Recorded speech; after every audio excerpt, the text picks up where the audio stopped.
winding country road in eastern Pennsylvania becomes paved with gold as the world's great golf professionals arrive at Aronimink Golf Club to seek their fortunes in the PGA Championship.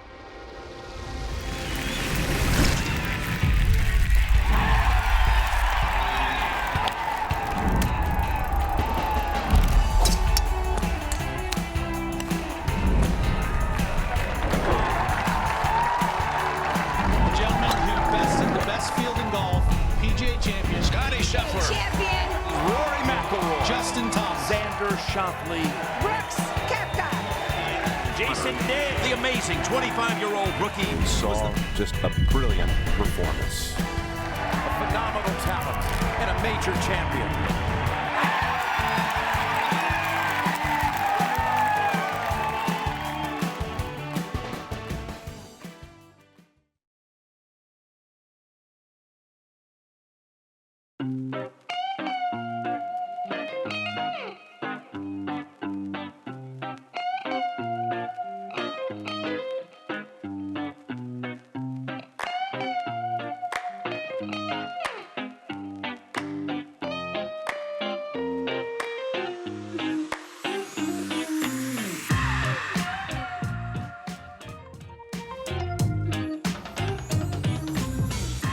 Hello and welcome to the PGA Championship Range Show powered by T-Mobile. I am Charlie Hume. Alongside me is Smiley Kaufman, and we are coming to you live from inside Aronimink Golf Club. And over the next 2+ hours, we will bring you live coverage from the T-Mobile range, thanks to T-Mobile's 5G network. I got to start with Smiley. Good of you to wear your. We didn't get on the same page with scripting, but I love that you wore your magenta stripes today. Absolutely. It's a beautiful Wednesday here in the Brotherly Love in Philadelphia at Aronimink. It's an incredible venue. All these guys are out on the range doing their last-minute preparations for a golf course that I think will test the best players in the world. Looking forward to see how it plays out. We've already had a chat with Jacob Bridgman back here, talking a little SEC football to get the day started. We saw Ricky Castillo. I've heard that Scottie Scheffler and Gary Woodland are making appearances up on the range, so we're going to get to some analysis of those guys soon. We're going to talk about some holes here at Aronimink. But okay, I'm going to need your help here, all right, because we got weather outlook is the next thing in the script. And there is, the line says, like Dave Matthews once saying, let's to talk about the weather. And you gave us a live Dave Matthews concert in the car. I did. On Monday night. So maybe you can help me tee that one up a little bit better than I can. Yes, it's a good forecast out here for Aronimink in Philadelphia this week. For the most part, we're getting a little bit of rain this evening. And throughout the rest of the week, it should be fairly dry. It's going to be windy. And when I think about this golf course and when truly to see it play the way that I think the players want to see it play, the fans, is for it to be dry, because the golf course, the greens, there's so much pitch around the greens, and when the greens are firm as well, you really, really have to control your golf ball, and especially when you're having to control whether it be into crosswinds or back into the breeze, even downwind, out of the rough can be very challenging. But you could see it right there. A lot of stuff out of the northwest this week, which makes the closing holes play very difficult, which is the meat of the golf course. But then southwest winds on Saturday. But for the most part, when you get some northerly winds, a lot of times those are the least consistent.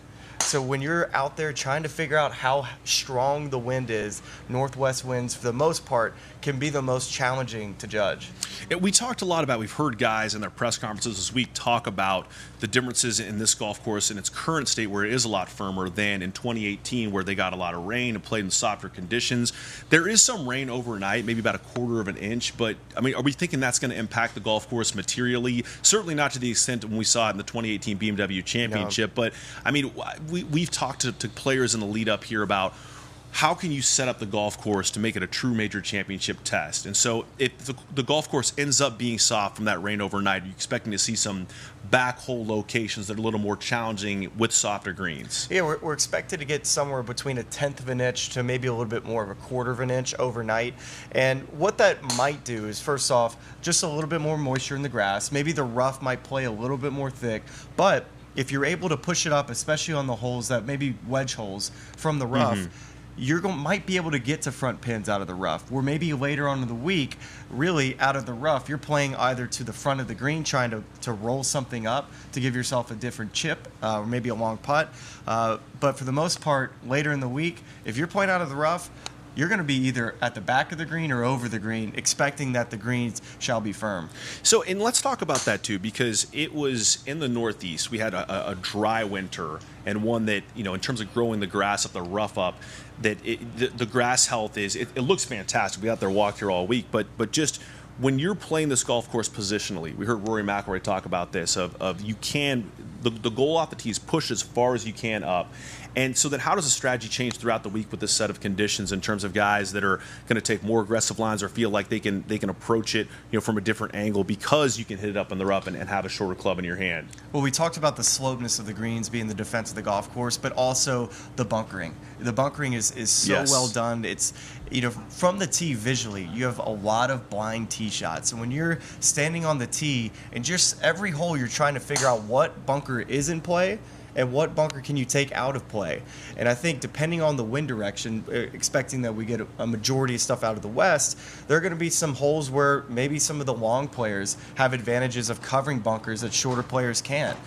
So I look for that to be something of a storyline to follow, to see if the longer players have the bigger advantage, or maybe some of the shorter players that are more accurate, the Colin Morikawas, the Russell Henleys, the Sepp Strakas. But based on what I could just throwing some golf balls out in the rough, there would be times where I felt like I would be lucky to be able to get a wedge to the green, and other times I felt like, oh, this is a good lie, and I might be able to get something like a 6-iron out of this lie. So but the blade was thick and strong, which to me says in the mornings could play a little bit longer on those shots. But for the most part, any major championship, doesn't matter where you are, you're going to have to hit a lot of fairways to control your golf ball, especially into these complex greens. We're going to hear from an LSU Tiger here shortly, Aronimink assistant pro Tessa Teachman, but there is an LSU Tiger on the range we're going to take a look at now. Your boy, Sam Burns. Oh, love it. Let's take a look at Sam here. He is a nice little scripting here today on a warm day with the white short sleeves and the khakis. One of the best putters in the world. Talk a little about Sam's game and how this fits. Obviously, putting's going to help with the greens being as tricky as they are. The spines, the undulations, the things you're referring to. That guys that can read these greens well and not make any three putts, that's going to help a ton. But how does Sam's game fit Aronimink?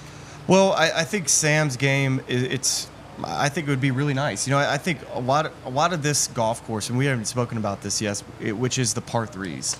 The par threes are going to be some of the more challenging shots that you hit. A lot of long irons, especially for the most part, all of the par threes are playing back into some type of hurting wind. Some of them also being elevated. So as a player, you're really thinking about the key shots you're going to hit.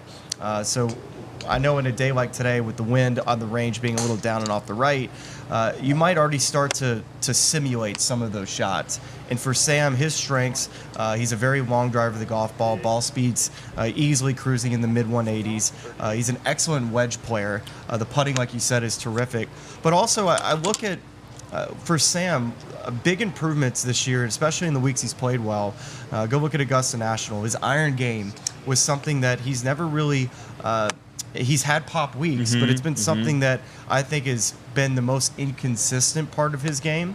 And then maybe an outlier or two driver that maybe hits out of play where he's got to re-tee. You're not going to see much of that this week. Maybe the tee shot at 1. If you were to pull it, might have to re-tee. So that's an advantage for Sam, that he's going to play his own golf ball the whole way around and not have to re-tee. So for Sam, he's got a major championship type of game, right? Like he's a very gritty player. He's experienced playing in these big team events like the Ryder Cup, where he has shown up and played well. So wouldn't be surprised to see Sam in the hunt, especially considering the start to the year that he's had. I believe we have some pairings here to take a look at this week. And yes, here's Sam's group. We got Jason Day and Gary Woodland.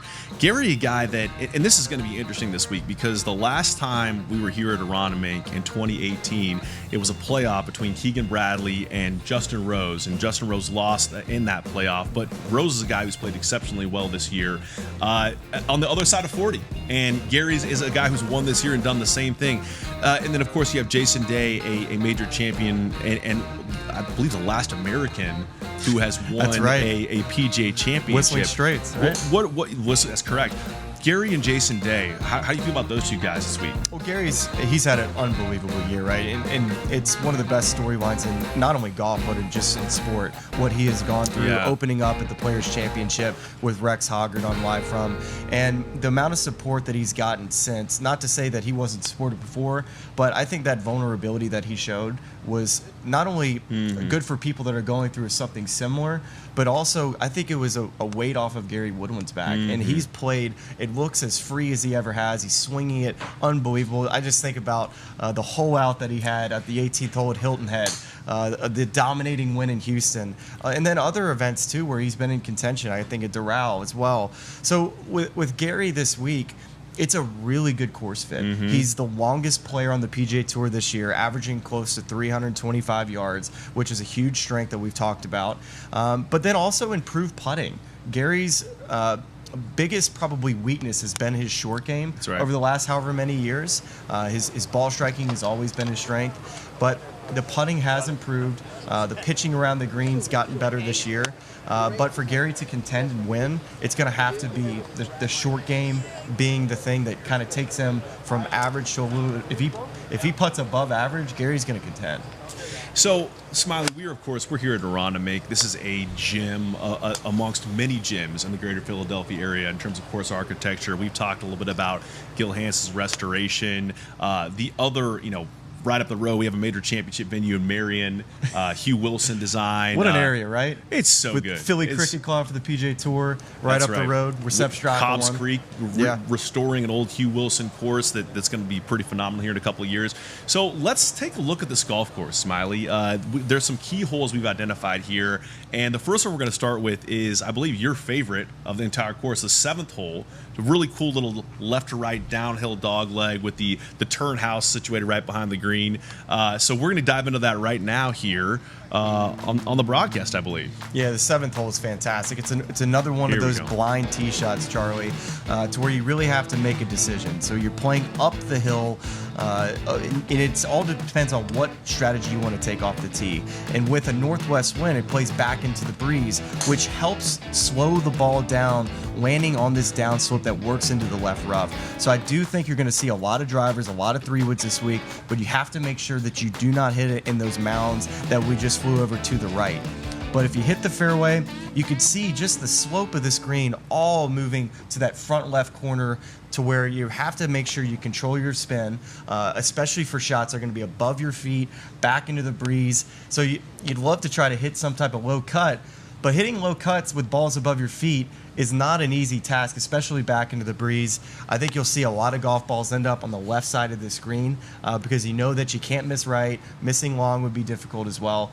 But that's just classic traditional Northeast golf courses. Missing long of any green, for the most part, is going to put you in a spot of bother. We'd spoken to Keegan Bradley about that, just where he dropped a few balls behind that green and the difficulty in getting up and down. Just from what you've seen thus far on the course, I mean, does that feel like the story of most of these holes? If you're putting above the hole, that's not a great spot to be any week, especially at a major championship. But how do the up and downs kind of vary on this golf course? Depending on the density of the rough or just the hole design itself. Well, it all depends on hole location, right? Yeah. Like you want to make sure that you're below the hole as much as possible, or you give yourself the most amount of green to work with. So that's step 1 and 2. But then from there as well, you want to try to make sure you're pitching back into the breeze as much as you can. When you're pitching down breeze out of the rough, even if you have room to work with, it really narrows as far as your landing spot goes tremendously. So that's something you're always looking at a golf course like this.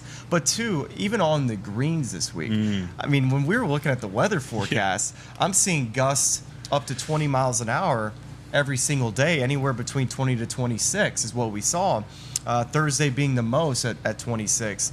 So when you talk about greens that are sloped, right, and also potentially a consistent 10 to 15 miles an hour and then a potential gust up into the 20s, putting above the hole, especially from that 5 to 8 foot range, becomes that much more difficult because first off, you're always going to be putting defensively in that situation. And then all of a sudden you're like, okay, I got a crosswind that's going left to right, but I have a right to left, or what, do I play the wind on this putt for how softly I'm hitting it?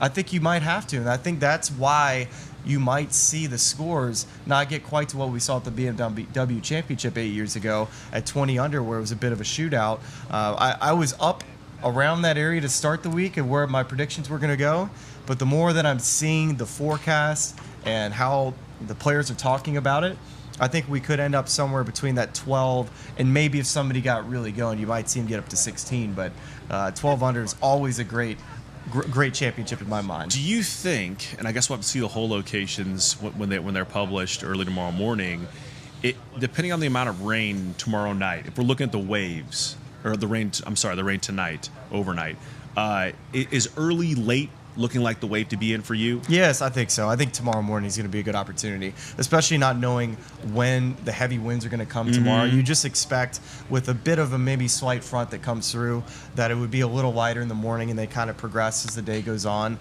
as that front kind of moves out of the area. So I would love to have a morning tee time. You know, if you're able to get off to a good start, go and shoot something like a 5, 6, 7 under, and really put yourself in position to go out and maybe have a nice Friday round to where you're somewhere in that low double digits at 10, 11, 12, and then from the rest of the week, you're not having to play so aggressively. Play to your spots, go shoot 2 under on the weekend, and you'd be right there.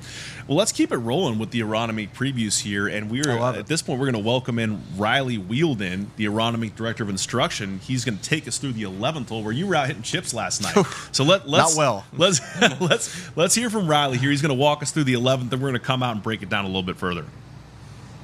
Hey everyone, Riley Wielden here, Director of Instruction at Aronimink Golf Club. We're on the 11th tee, one of the signature holes. Pretty straightforward tee shot, dead straight hole. Hopefully you can see kind of the beautiful rise up to the green with the great bunkering. Ton of bunkers on this hole. You're trying to hit the center of the fairway, avoid those bunkers because you've got a diabolical green that accessing the right spots on the green, controlling your spin. You're really going to want to do that from the fairway. So straight away here, tee shot's pretty straightforward, but the green is where all of the madness is going to happen. All right, we're here on the 11th green, the most diabolical green on the golf course. It's got a fairly large back to front slope on it with a nice little bowl in the middle that anything entering the bowl with some spin is likely going to get repelled off the front of the green, and then you can see a net down there. It's going to be a popular spot. Ball's rolling off the front of the green, 30, 40 yards down short of the green.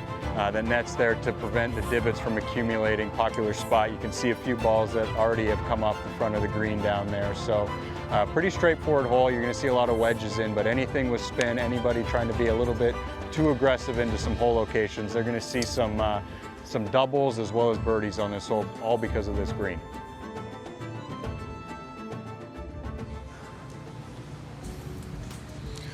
Our thanks to Riley Wielden, Aronimink's Director of Instruction, for walking us through the par 4 11th, playing at 425 yards this week. Smiley, now we're going to take a look at the flyover, and it's time to show off our T-Mobile Telestrator, which allows us to bring you in-depth analysis thanks to T-Mobile's 5G network.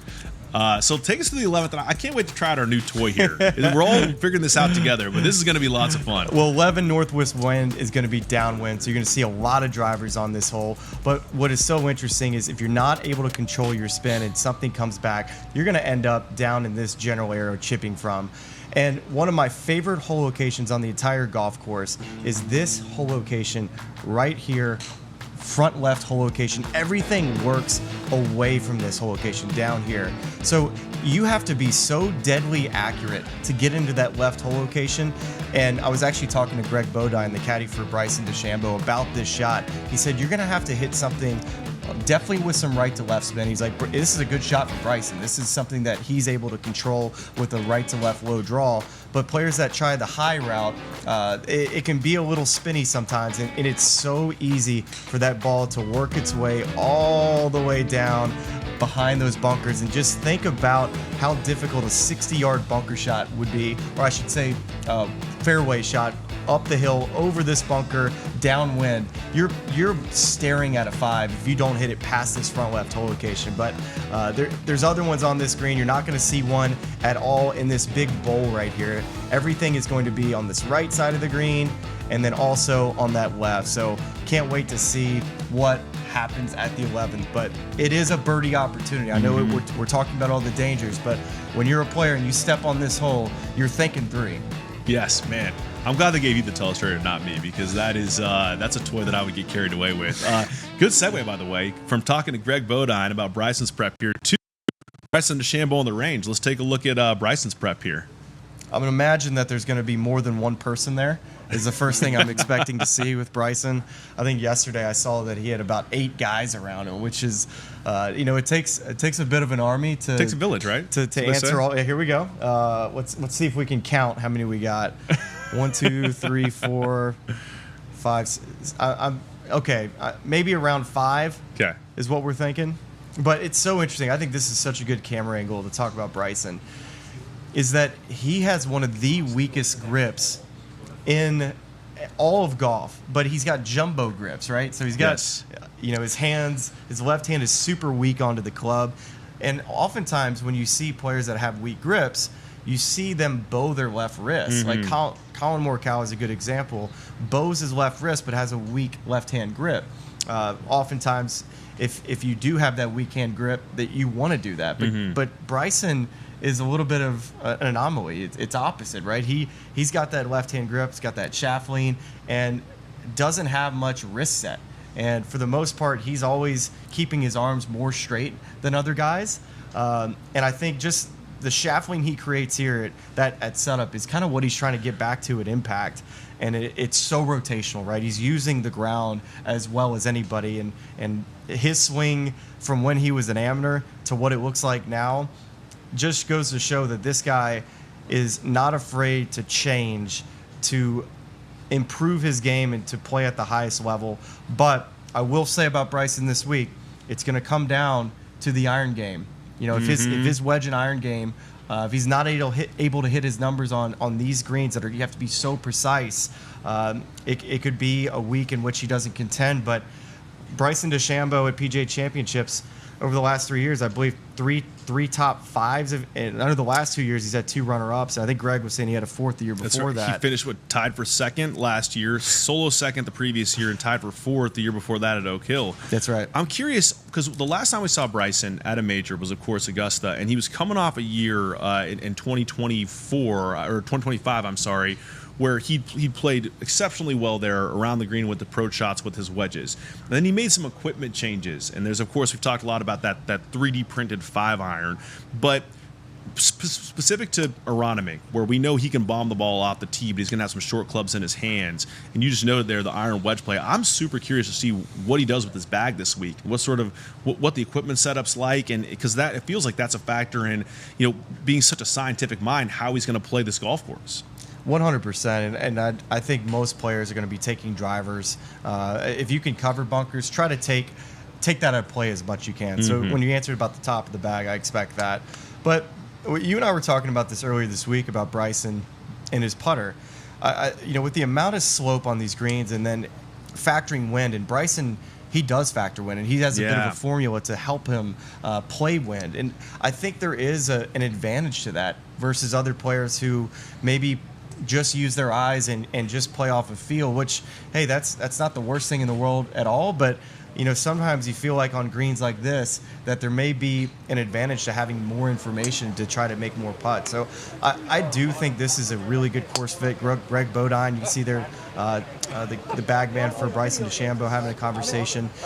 He also agrees that this is a good golf course for him. And hey, a PGA Championship on the resume of Bryson DeChambeau feels like that makes a whole lot of sense based off of his resume. He feels like he's due a little bit. Let's get back, Smiley, to talking about Aronimink, and what a great set of par threes this course has. 5, 8, 14, and 17. Let's begin with the fifth, which when we talk to Keegan, they can play this thing exceptionally short. And they got a front tee option there. The green sits up. It's bunkered exceptionally well. So let's watch a flyover of the fifth here, and then talk about the key to success on this par three. It's such a great set of par threes, and the fifth hole being the shortest on the property, as you see at 171 yards, guarded with greenside bunkers all the way around. And I expect these hole locations to be pretty nasty, right? Like, you're going to see some cool front hole locations. We're expecting that wind to be in off of the right, which would make the right hole locations more difficult on this green. You might find that the left hole location, the back hole location, and even the front left hole location be a little bit easier. But when you're looking at a hole like this, you're always just making sure, based off where the wind is to make sure that you're missing left. You just cannot be missing anywhere to the right here, especially if that hole location is on the right side of the green. So that fifth hole, although very short, I still feel like it's one in which, if you're not able to execute, you could walk away with a 4. But this whole front 9, it's definitely more of a gentle handshake versus what we experience on the back. We watched a little bit of Sam Burns earlier, fellow LSU Tiger. Now we're going to hear from Tessa Teachman, Aronimink's assistant pro, another LSU Tiger, walking us through the par 3 8th, and then we'll break that hole down.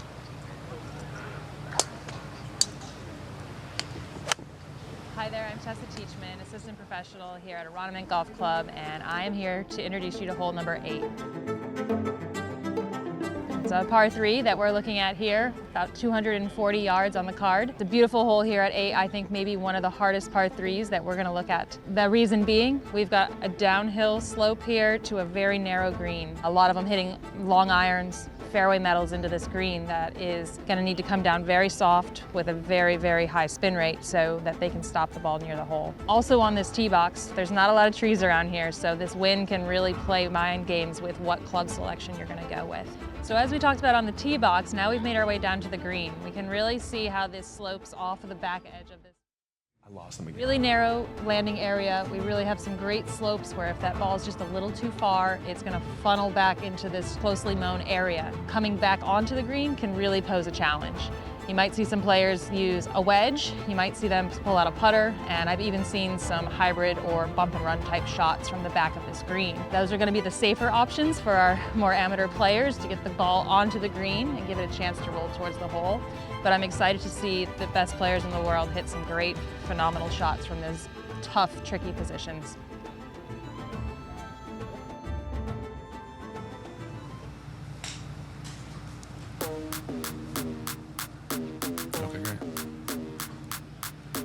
Okay, that was Tessa Teachman, Aronimink's assistant pro, walking us through the 8th. And now, Smiley, let's look at this flyover, dude. I mean, look at this, the setting sun over the water here. What's the key to playing this par 3, Smiley? Well, the biggest challenge is that it's an elevated tee shot. You know, it plays 13 yards downhill, and it's going to be playing back into a northwest wind 3 of the 4 days. But this is the most difficult hole location on this green. It's this little small pocket on this left side. Everything works away past this hole location, and then also you're going to see balls funnel back this way as well. So when we look at this hole and what the strategy is every single day you are aiming to try to hit it right here. You're looking at the opening. You're giving yourself an opportunity for a 2-putt over here to the right side of the green.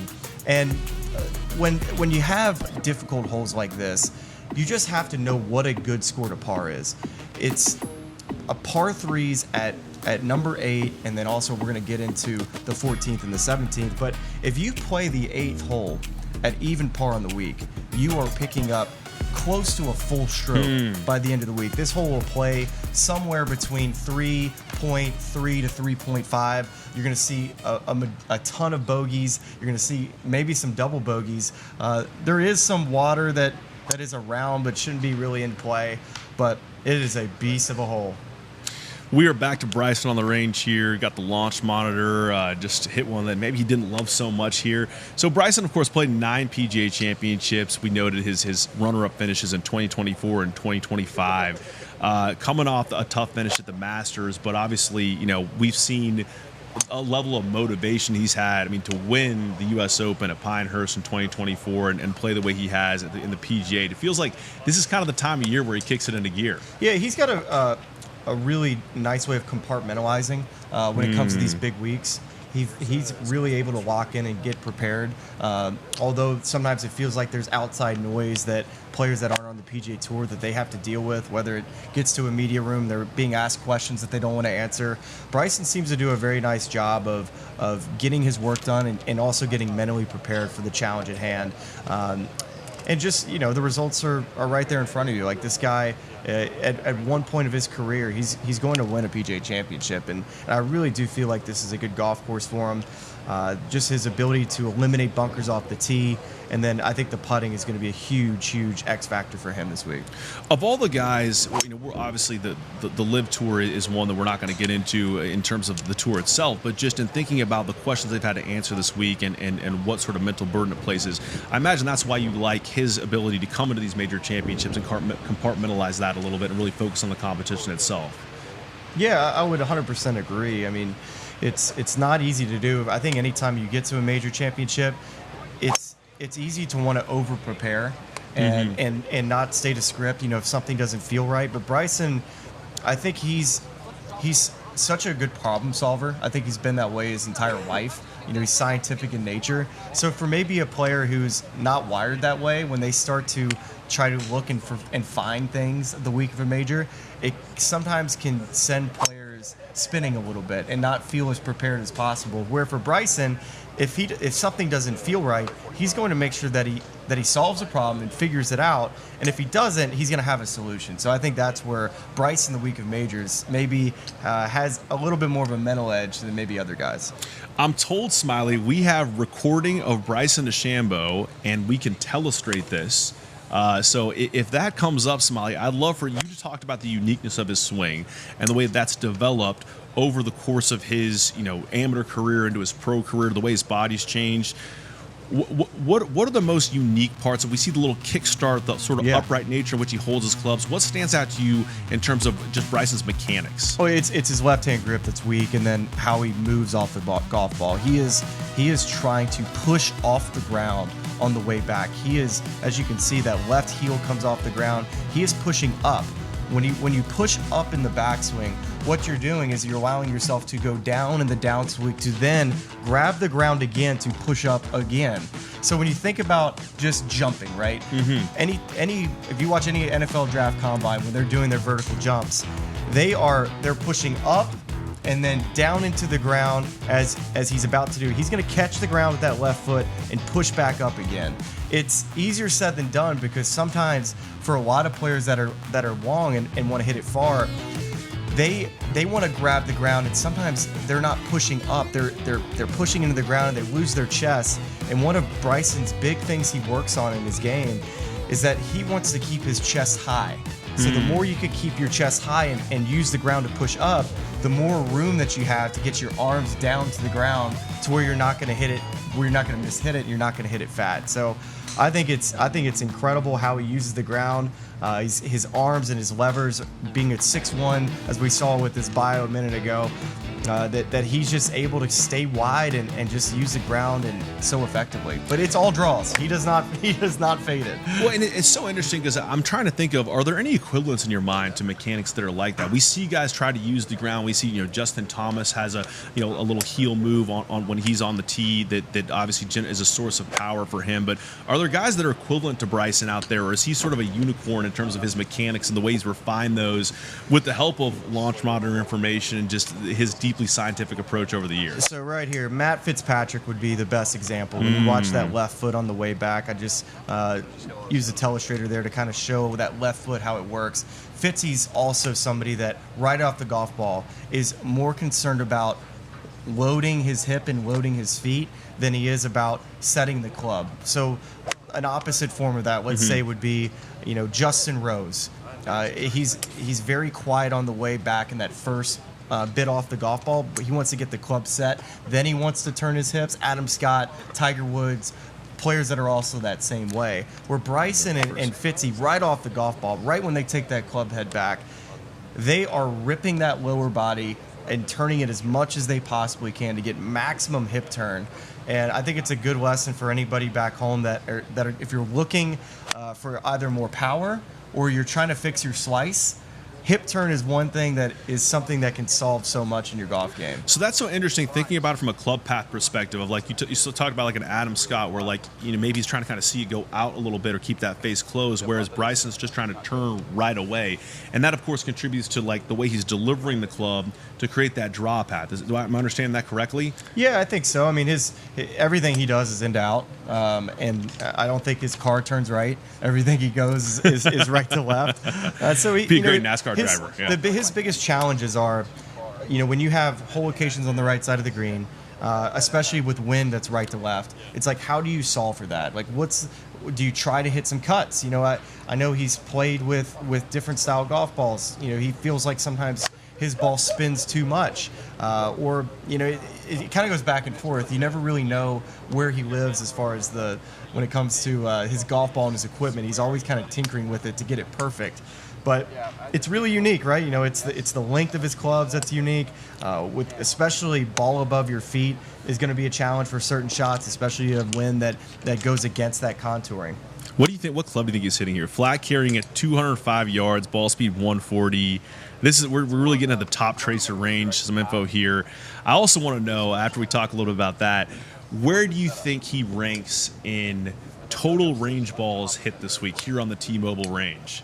I mean, he usually is near the top of that power ranking list every single week at the majors, but I'm just curious, do you think he comes? I know we have a few other guys who like to hit balls the weeks of majors. Where does Bryson land on that list? Well, he's definitely got a top 10 streak going there in his 9 events playing at PGA Championships. I think he's top 10 every week in that category. We love that. But flat carry, I assume if this is adjusted or not adjusted, if this is factoring wind, you know, we're getting some down off the right here today. So if, let's say he's getting 10 to 12 yards of help, so really that's a 188, 186 shot. So for a standard PGA Tour player, 186 is about a 7-iron. And so for Bryson DeChambeau, you basically take 2 less of that. So this could be a 9-iron. Okay, now explain that to people who don't His understand lofts. that about. It's So just his lofts. it's his lofts, right? But it's also that he has the single length irons. Every club in his bag, I believe, down to the lob wedge is 6-iron length. Yes, it's either 6 or 7-iron weight. Yeah. But it's also the lofts that he plays with. His lofts are very, very strong, about a club and a half stronger than most guys, maybe even close to 2. And then you got to factor in that he's probably a club longer than most guys anyways, and he hits everything hard.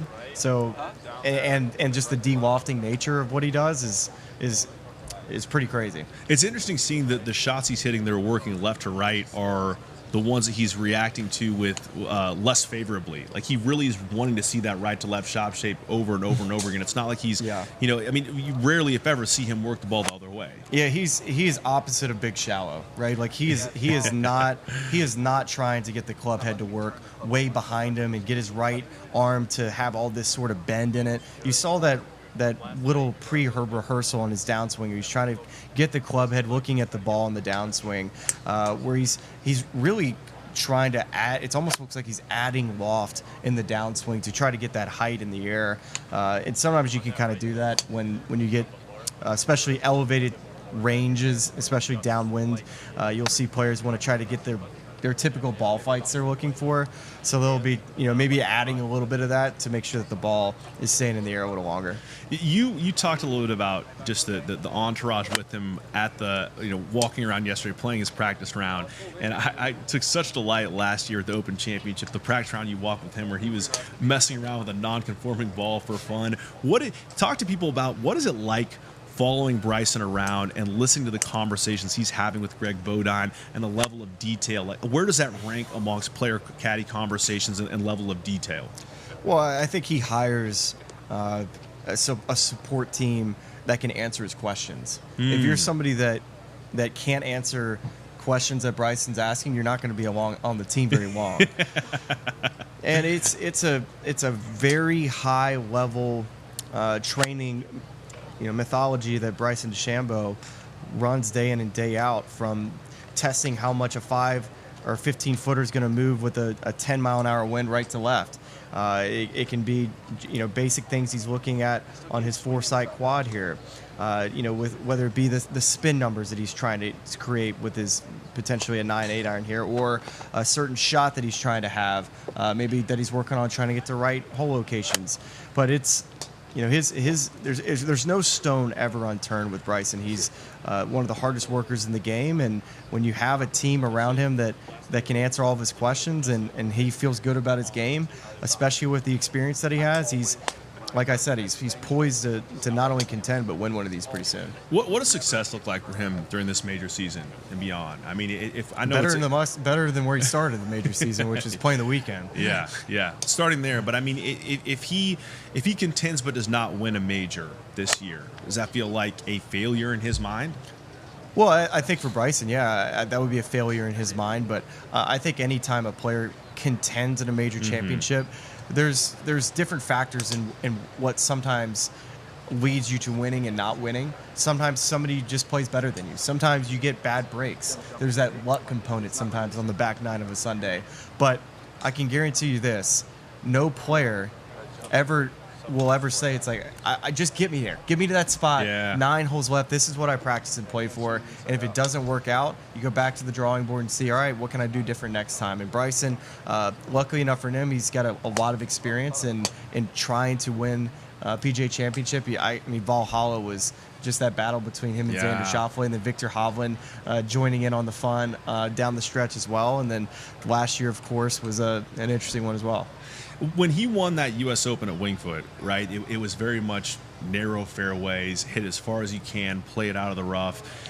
When he is, what's going into the formula this week for balls offline in the rough for him? I mean, I know we've talked a lot about, his single length irons, the way he's going to try to play those wedges, but talk to me a little bit about, I mean, obviously the strategy for him and Rory and any other big hitters, push it up as far as you can. But specific to the way he likes to play those wedges and why that's such an important thing for you, what are the key things for him to avoid, so he doesn't kind of end up offline? Or what are the key things that will contribute to success for him? Well, I think he was just looking at his phone and tuning into the PGA Championship show here on the range presented by T-Mobile. Yeah, and I'll give him the Bryson. answers. So Bryson, it's all about the angles off the tee, my man. Let's make sure if that pin is on the right side of the green, we're missing in the left rough, and vice versa for hole locations on the left side of the green. And it's sometimes when it's downwind, maybe not play quite as aggressive. Play to a full wedge so you can have control of your golf ball. Back hole locations, let's push it up there. Let's play that aggressive style of Bryson DeChambeau that we know you can. And maybe if he starts nodding his head, it will be an agreement here, because you have to assume he's listening to the show. Oh, he wouldn't be. What else would you be watching? I mean, the whole range down here is probably tuning in for all the insights. He's like, maybe not. What do you think? I don't know. He's like, I can hit a cut. What are you guys talking about? Watch me. I'll show you on the top tracer. Well, that's a lot of great insight on Bryson. I'm sure we'll get to a number of other players here on the range today. Let's take a look at Bryson's grouping this week. We'll playing with on Thursday and Friday to talk about some of the other players he'll be paired with, because I think that's part of the equation too, right? Smiley for major weeks where, depending on how you're playing with your crowd size changes. Now, usually for a guy like Bryson, it's something he's accustomed to, and it's more of the impact on the other guys with him. But so this week he's of course with Ludwig Oberg and Ricky Fowler. By the way, Ricky Fowler, guy coming off a great finish at Quail Hollow, and Ludwig, a guy that prior to the start of the Truist had finished top 5 in 4 of his previous 5 starts. So what do you think the vibes are going to be like in this group going off at 8:18 on Thursday morning? Well, Ludwig Oberg's been one of the, I think, a top 5 player this year. He had a chance to win at the Players' Championship. I think the questions with Ludwig is his ability to close on the Sunday at a major. So that's something we're going to continue to monitor. But Ludwig's, I think, for Bryson, talking about his grouping, this is a good player for him to club off of, especially off tee boxes. Okay, interesting. So just with the length and especially the height in which Ludwig hits shots. And then also, I think Ricky Fowler is one of the best putters in the world. So, right, you're able to pick up things based off of how Ricky maybe plays a little bit more conservative at times, but gets aggressive when he needs to. And so Ricky's, I think when you just see his world ranking, being now inside the top 40 in the world, these are the groups that Ricky wants to be in. Ricky has been on and off playing major championships over the last 5 or so years, hasn't played in the Masters in quite some time. I think to see Ricky back in this position in a grouping like this, I think he's going to be excited to get out here and to show what he can do this week on a golf course that I think will suit his, patient style of play and then aggressive at times. So I think a comfortable pairing, of course, with Ricky and Bryson. They know each other well, just with the club manufacturers they used to work for. As we get back here to Bryson on the range, of that group of three, power rank those three for me, if you will, in terms of the likelihood that they end up hoisting the Wanamaker Trophy at the end of this week. Well, I think if you take aspects of all of their games, I think they win by 6, right? Like they're playing a scramble. I think we know who's hoisting the it's trophy. like they all do different things so well. You got Bryson's ability to hit it long and straight off the tee, and then his calculated approach around the greens. Ricky's elite wedge play and his putting, and then Ludwig Oberg is, I think, suited so well for this place on the difficult par 3s and some of the big boy holes like the 15th hole, the difficult par 4 that may play a little downwind this week. But it's a tough one to power rank because I think the book is out on, everybody thinks that just the long players are going to have a chance to win here. I'm like, you know what? When we go right down the road to the Philly Cricket Club, Sepp Straka won. He's not the longest guy in the world, but he's accurate. And he had a very good week with the putter and a very incredible week with the iron play. And that's what I continue to read about and I hear in the transcripts from the players in the media room is that you have got to control your golf ball into the greens. Tiger Woods said it, talking about Aronimink. He played here, was in contention at BMW back in 2018. And that was the one thing he said is you have got to control your golf ball into the greens and be in the right sections. What will it take for a guy like Ludwig Oberg to get it done? I mean, we've seen... Obviously, the talent is there. Obviously, the ability to contend in majors is there. Leading down the stretch at TPC Sawgrass to the Players Championship, and it goes a little bit sideways, and Cam Young eventually ends up winning. What is the recipe for a guy like Ludwig Oberg to win his first major? Well, it's Ludwig is as simple. And just his simplicity approach, I think, suits him very well at major. He's not a big overthinker. He wants to just, prepare and just trust that his talent will be good enough with however he plays, right? If he has his B to C stuff, it's still good enough for him to be around the hunt coming into the weekend. So for Ludwig, it's just reminding yourself how good you are and knowing that, hey, there's been plenty of stories like Tommy Fleetwood, Cameron Young, who've been players who haven't been able to get these big events done. Tommy winning the Tour Championship, Cameron Young, of course, being in contention and winning. He was contention a ton majors early in his career, but finally has won some PGA Tour events. But he's also looking for that first major championship. So for Ludwig, just keep doing what you're doing. You said something about that grouping that we just saw as we get back here to Bryson on the range that I found super interesting, and I wonder from a pro's perspective how often you're getting a pairing where you're saying, yes, these guys are going to help me. So in the instance that you just said here where he's clubbing off Ludwig for irons, approach shots, and then when he's getting on the greens, he's getting feedback from the way Ricky's putting in terms of green reading and pace and speed and all those things that Ricky does so well.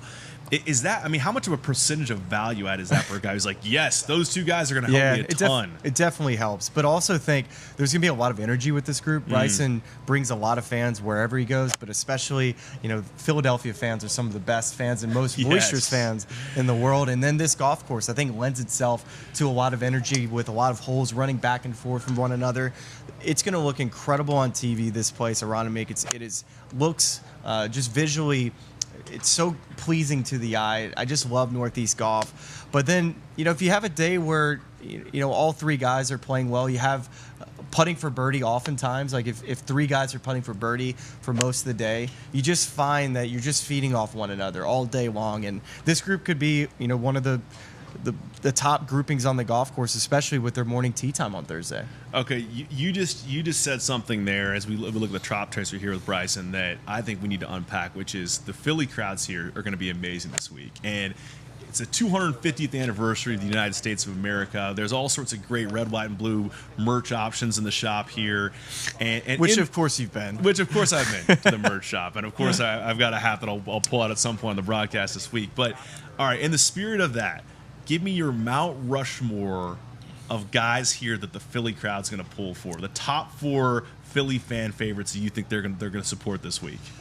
We can workshop this together. Okay. Well, Bryson brings a big crowd. It's going to be pretty simple for me. I'm going to go Bryson, of course, with his amount of fans that he has. I'm going to go with Scottie Scheffler. You should just see his crowds every single week. It's insane. And then we have Rory McIlroy, potentially winning his second major in a row. I know this is not exactly the answer you're looking for. I'm just naming all the top players in the world. No, it's your answer. But I think the fourth, and it's probably one of the most intriguing storylines of the week, is if Jordan Spieth gets in contention, this place will be buzzing. Just potentially the opportunity to him to complete the Grand Slam. I think any member of Aronimink and would be just very proud to have, that type of history etched.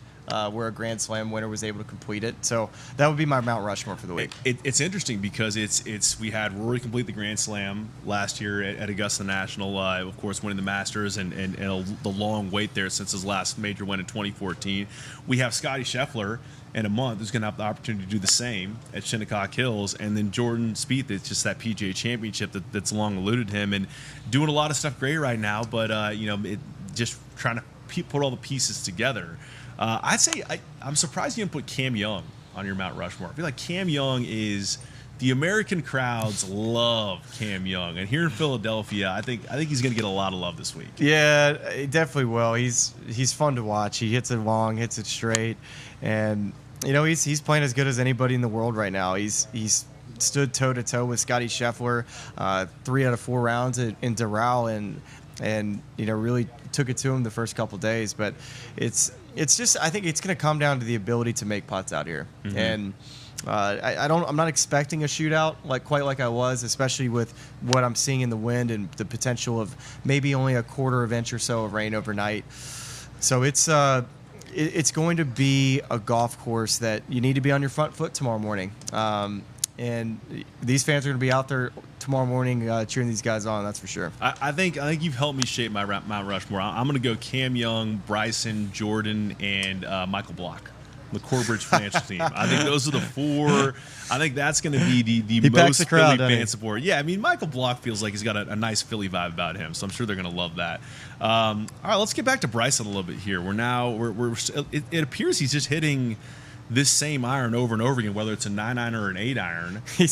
I tell you what, it's obsessive. I love it. Well, let's just think about, all right, so why is he hitting this club so often? It's where could he see this shot out on the golf course? Well, I'm not sure where, because honestly, these par 3s are going to be somewhere between 5s and 4-irons, a lot of wedges, but and looking at the strokes under par over the last 4 majors, Scottie Scheffler he's obviously the guy to beat this week. Nobody. We haven't even really talked about Scottie in an in-depth way, which we haven't seen him on the range quite yet. But I mean, Scottie is it's amazing when you look at his year. And I believe in maybe 9 starts, 5 of them are top 5s. Or better. I mean, you probably could narrow that to top 4, top 3s, and still have about 4 or 3 or 4 of those in there. But it's still, in some ways, outside of the win at the Amex start the year, feels maybe like a disappointment. I mean, I realize how insane that sounds.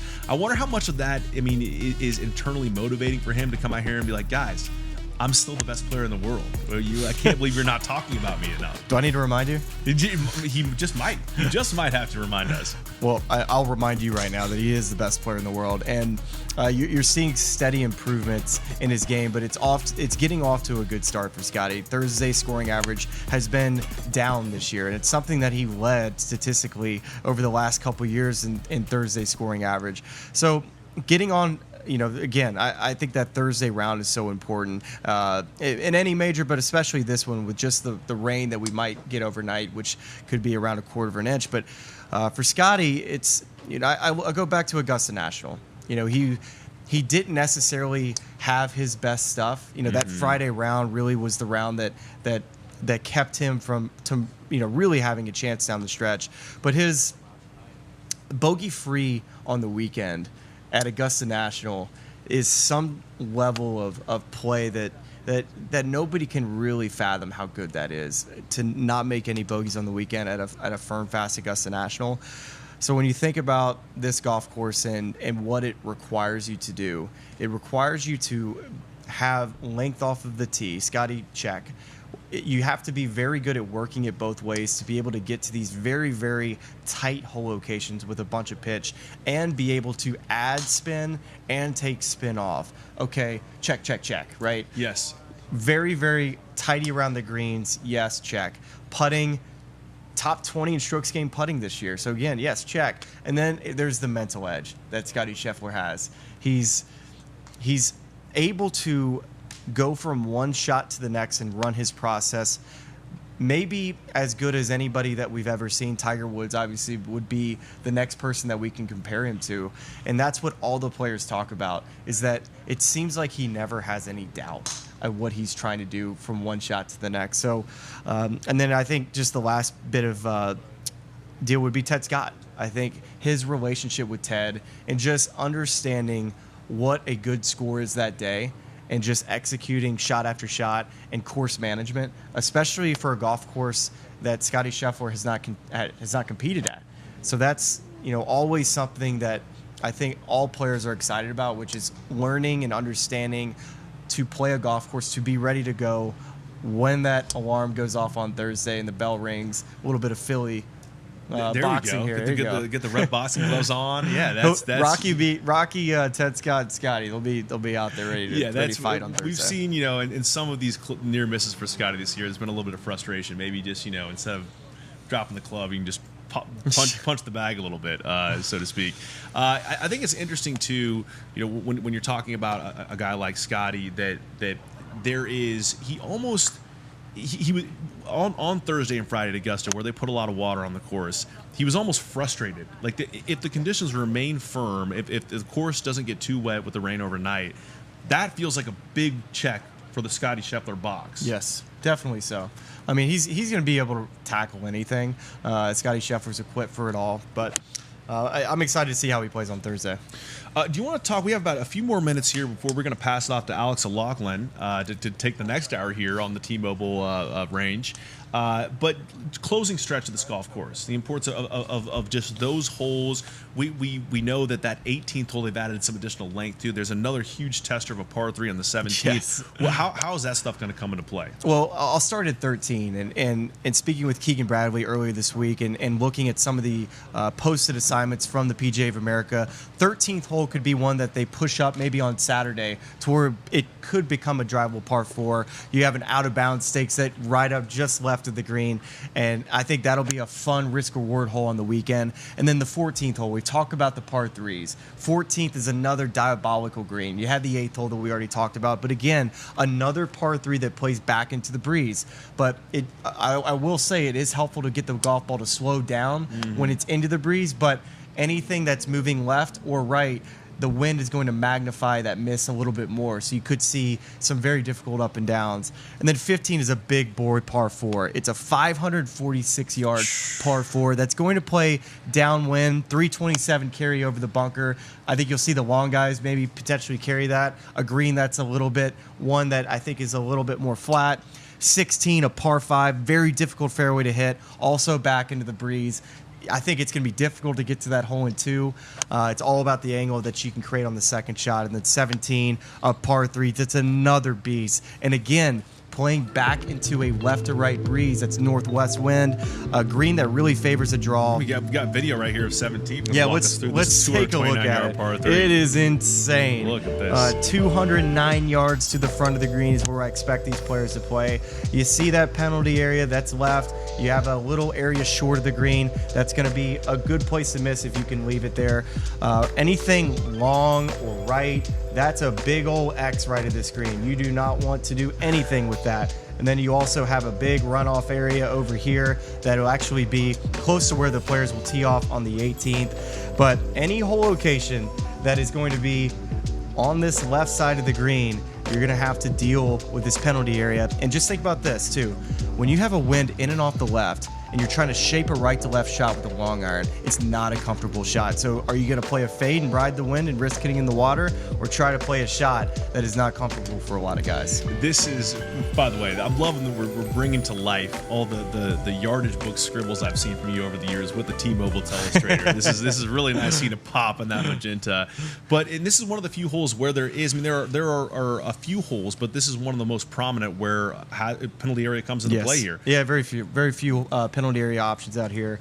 But then too, I think the closing hole at 18, it's a proper finish for a PGA Championship. You have, I think, one of the best trees on the golf course that sits over that fairway bunker to the right. So you got to be up that left side of the fairway, and if you are, you still can't really have a good angle into the green. So look for that 18th to be one in which, hey, if you step into that hole with a one-shot lead, it's not going to feel very comfortable.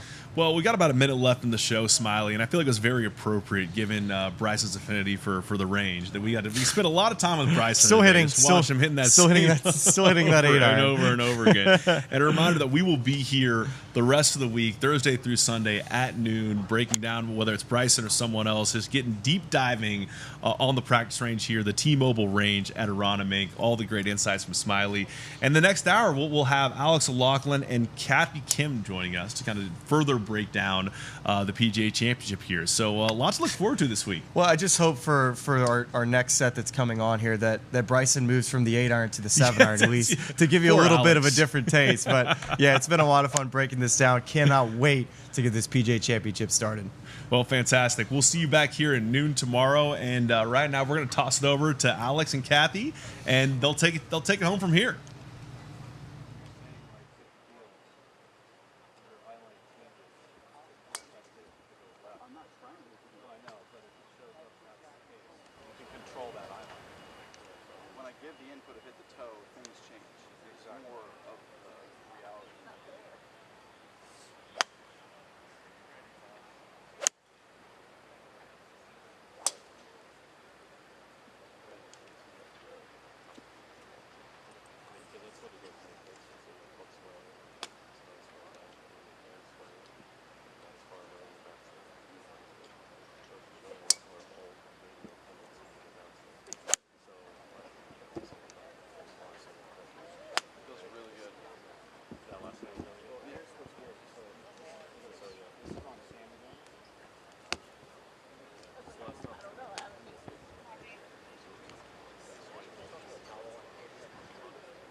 Instead of like trying to do something like with your hands or watching your body naturally goes, oh, get the arc further away, so I learn to go. So that's what it's depicted as the biggest denominator. For whatever reason, right? So it's just like that's how you do it. But if you don't, it's more than you.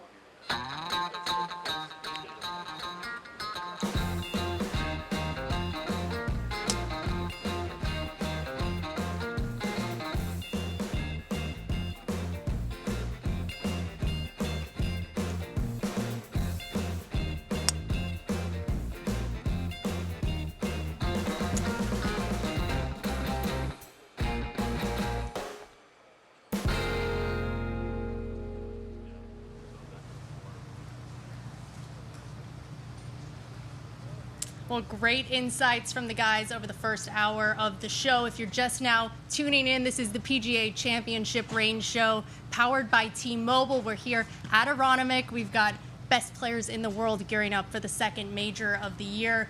Pleased to welcome Kathy Kim, our PGA of America golf instructor with us. I'm so happy to be here. I mean, tell us a little bit about your background. You're not too far down the road in Baltimore. I'm at Baltimore Country Club. I'm the director of instruction. I'm a PGA professional, and I'm just so happy to be here with you. And I get to check out the best players in the world, so this is pretty amazing. Very up close and personal spot we have right here on the range. And let's talk about your golf course, Tillinghast. We're here at a Donald Ross, really the golden age of architecture. Yes. So just give us a little insight into that. Yeah, so our Baltimore Country Club East course is a Tillinghast design, really wide fairways.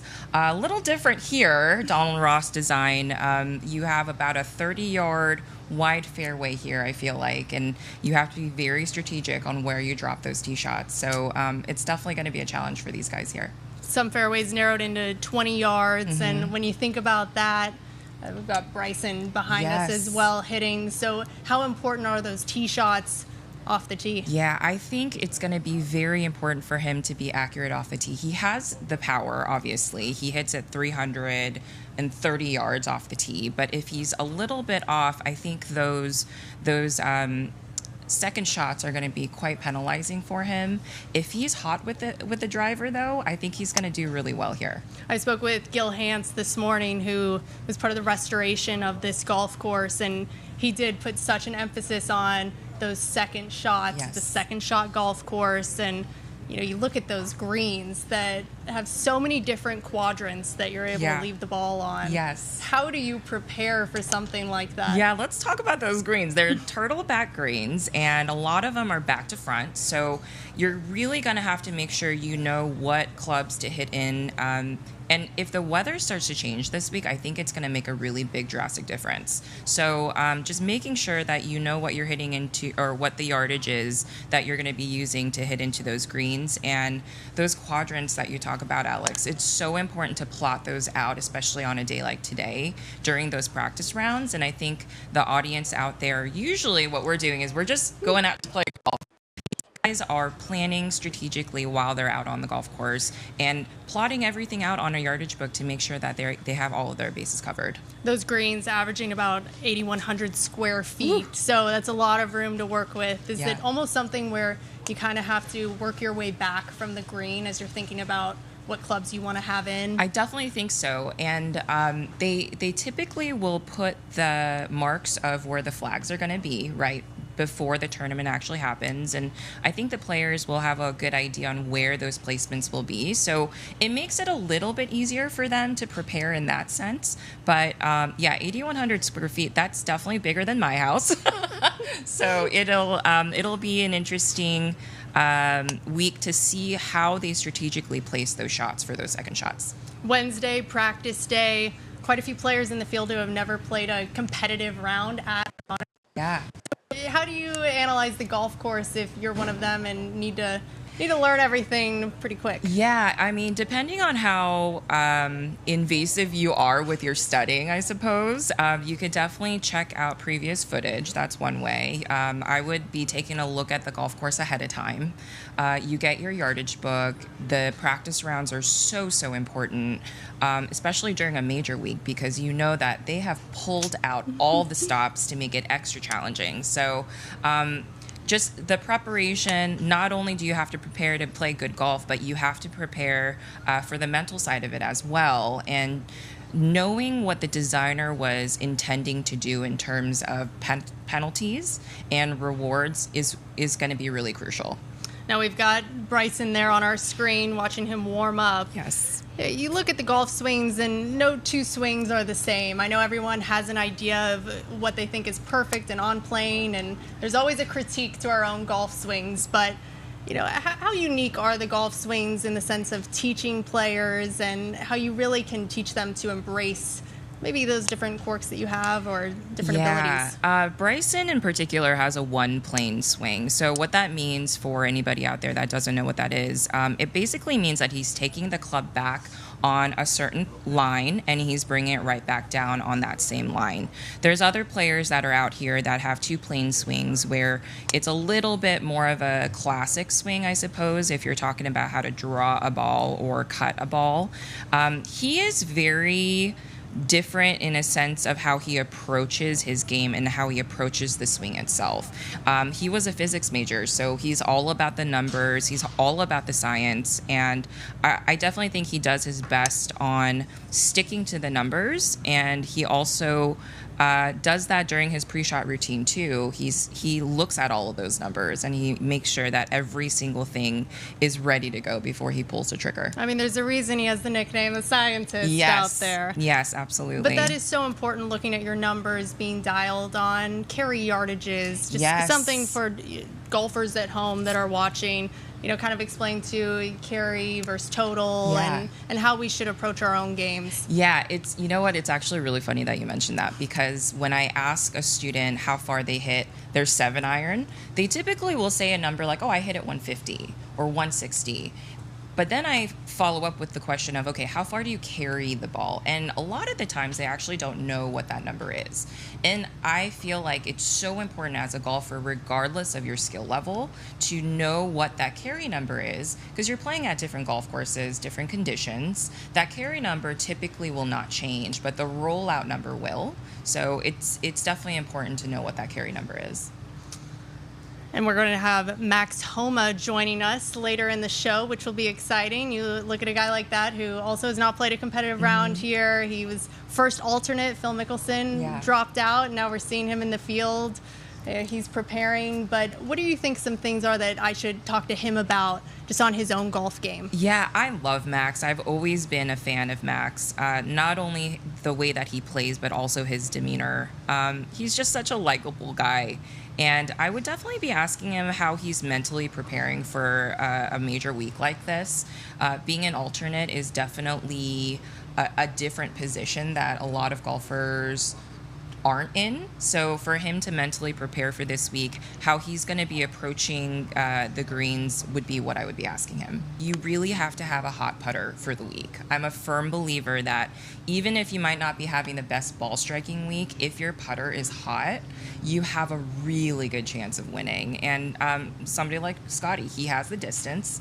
If he can get that putter in line, I think he has a really great chance of winning. And you hear that from just amateur golfers in the sense of, my shots off the tee were great, but I couldn't get, the ball in the hole on the greens. So how do you deal with not having the best parts of all of your game and still being able to win? Oh my goodness, yes. So I think the biggest difference between an amateur and a professional is that the professional, this is their day job. So they're going to be practicing day in and day out. They practice after their rounds. They practice before their rounds.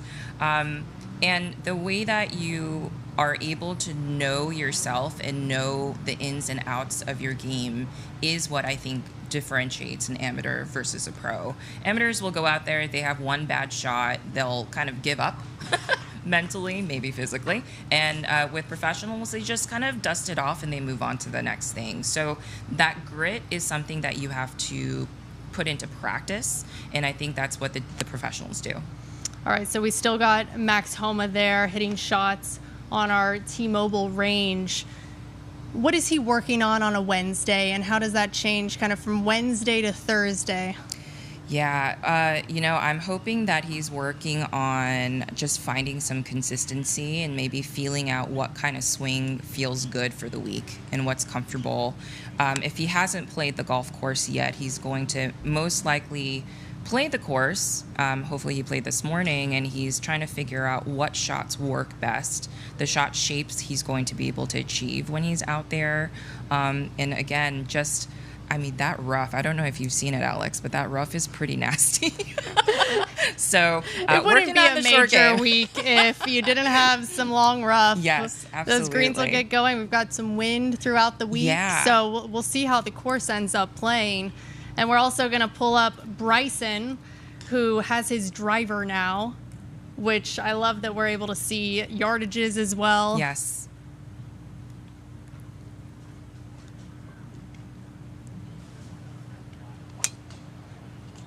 I like that pause that he takes over the ball as well. Just probably going through those steps, picking a thought, committing. He definitely has a unique pre-shot routine. You know what I was just thinking of was how many people are around him right now. Just kind of checking out his swing and seeing how well he's swinging it. And obviously with the different unique swing that he has, I think it puzzles people. So just to be able to watch him and see how he strikes it this week, you know what? I have high hopes for him. I really do. You mentioned a lot of people around him, the crowd. How many is too many cooks in the kitchen when ultimately you're the one out there hitting the shots? Well, you know, as from a data perspective, I think he probably wants as many people giving him data points as possible. But ultimately, the player needs to know how to calm the mind when he's standing over the ball or she's standing over the ball. So unlike amateurs, they don't take a whole bunch of golf balls and just hammer away at them. They are going through the mental game, the way that they're preparing for each shot, and then they're pulling the trigger when they hit the ball. So a little bit more intentional, a little bit more deliberate. Now we also have the ability to analyze people's swings at home, which will be fun over the next few days. We'll be doing the show through Sunday. So if that's something you're interested in, you'll be able to text us at 564-999-8248. You're going to send us your name, location, take a vertical video. I see that Bryson here has his tripod behind him where he can film his swing and look at it. When people are filming their swings, what are kind of the key components of height and where you want that tripod to be? That's a really great question. So where that tripod is, where Bryson has it angled, it's what we call down the line. So where we like to film it from is down the line, and the camera should be somewhere about hand height. So wherever you're gripping the golf club, and that way we get the full picture. A lot of the times when students send me videos of their swing, they're typically not in the correct setting with the camera, so you can't really see the whole picture, or something might look off that might not even be off simply because of the camera angle. So when you're sending in these videos, make sure that you have the tripod down the line and you're able to kind of set it a little lower than what you would think.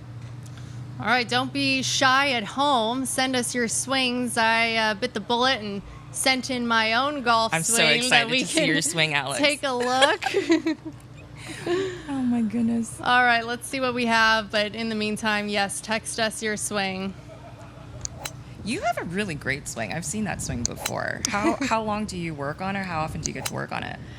I am at a golf course a lot. It doesn't necessarily mean that I am playing golf. I'm typically here working, so I like to do something I like to call a little cram session. So if I know I've got an event coming up, I love working really hard in those 2 weeks before, which I know you probably hate to hear. That's a coach's worst nightmare. I'm married to a coach, so I apologize. Yeah, the ones that will come to me, they'll say, I have an event next week. Can you give me a lesson and just fix me up? Here's my prime swing right here. We've got the high heels on. That I think I should get some extra props for. Yes, absolutely. Okay, let's take a look here.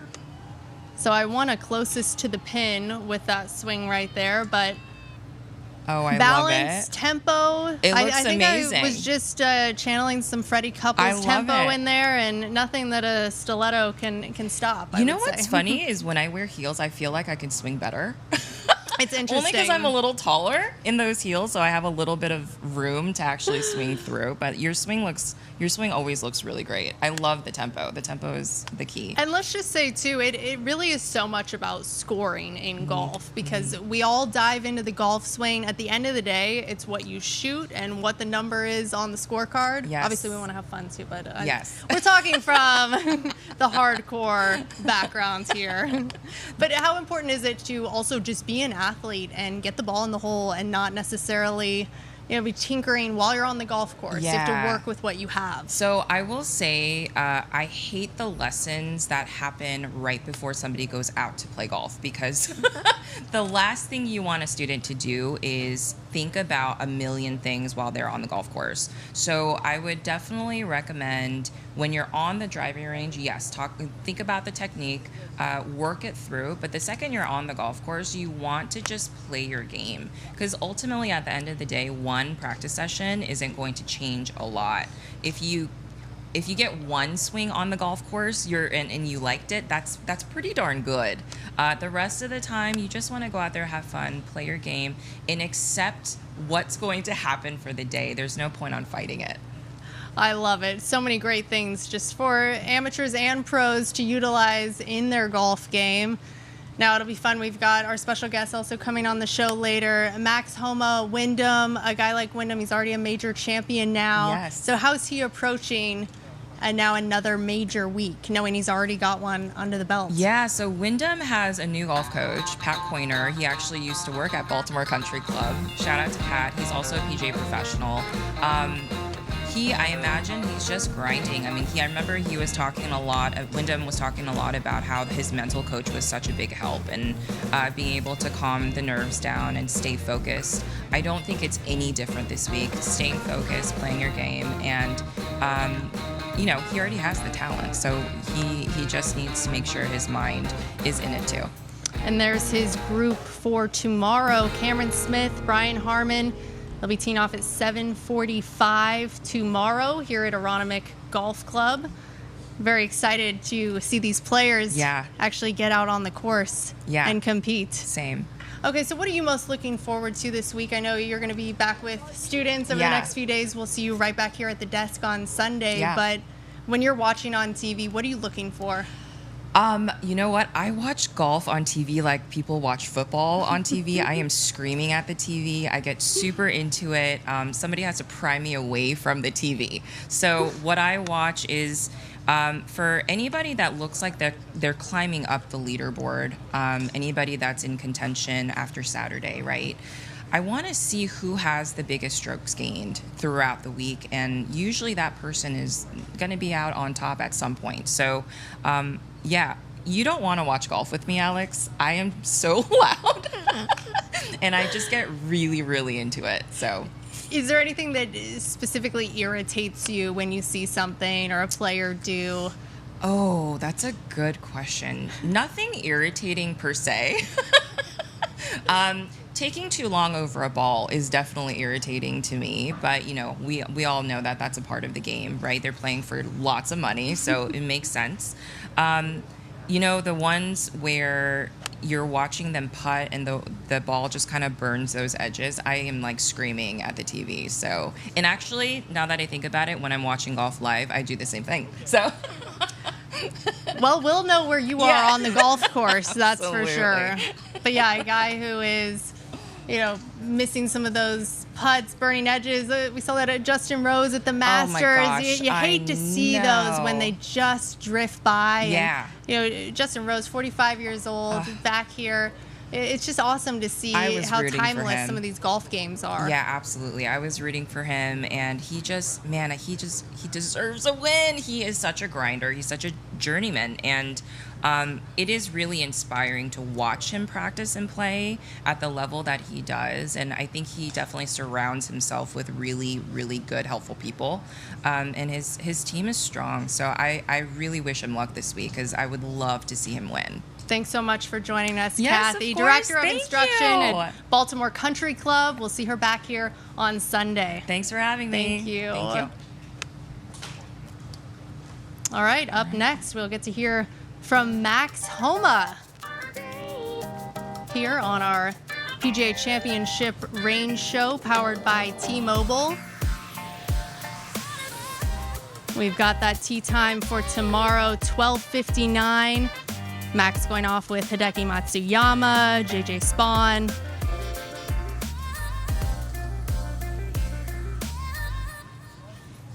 are you doing?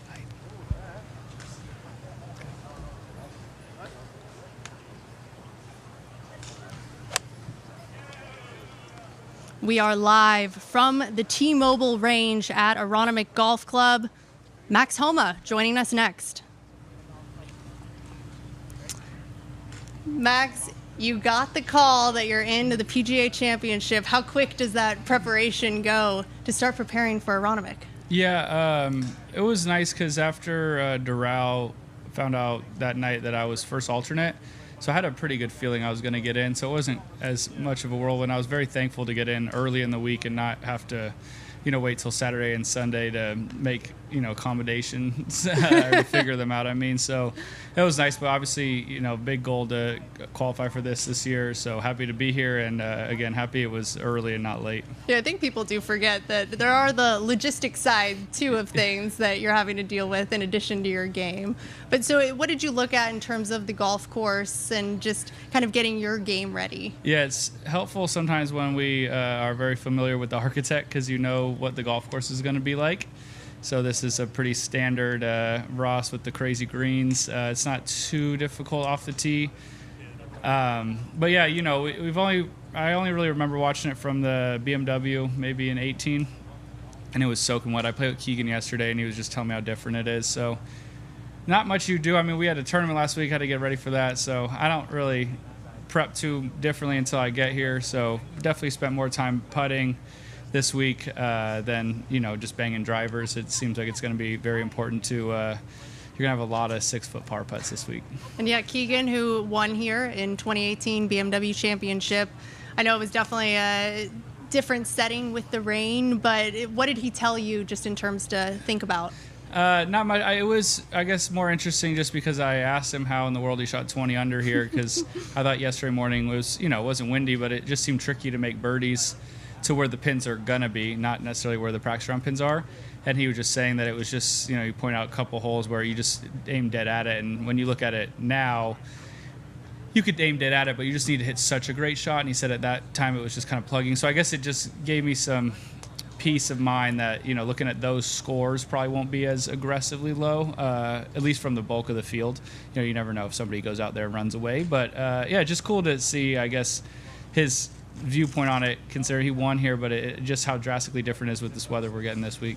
And we've got some swings just from your preparation on the range. Tell us what you are thinking about, what you're working on, and how that'll change from Wednesday come Thursday. Yeah, just this season recently my cut hasn't been cutting enough, so I've just been trying to find a feel to make that happen. I've been dealing with a big right miss for a while, so we've been strengthening the face, and I'm just trying to figure out where to let that just be, because again, now I'm starting to miss it more left than right.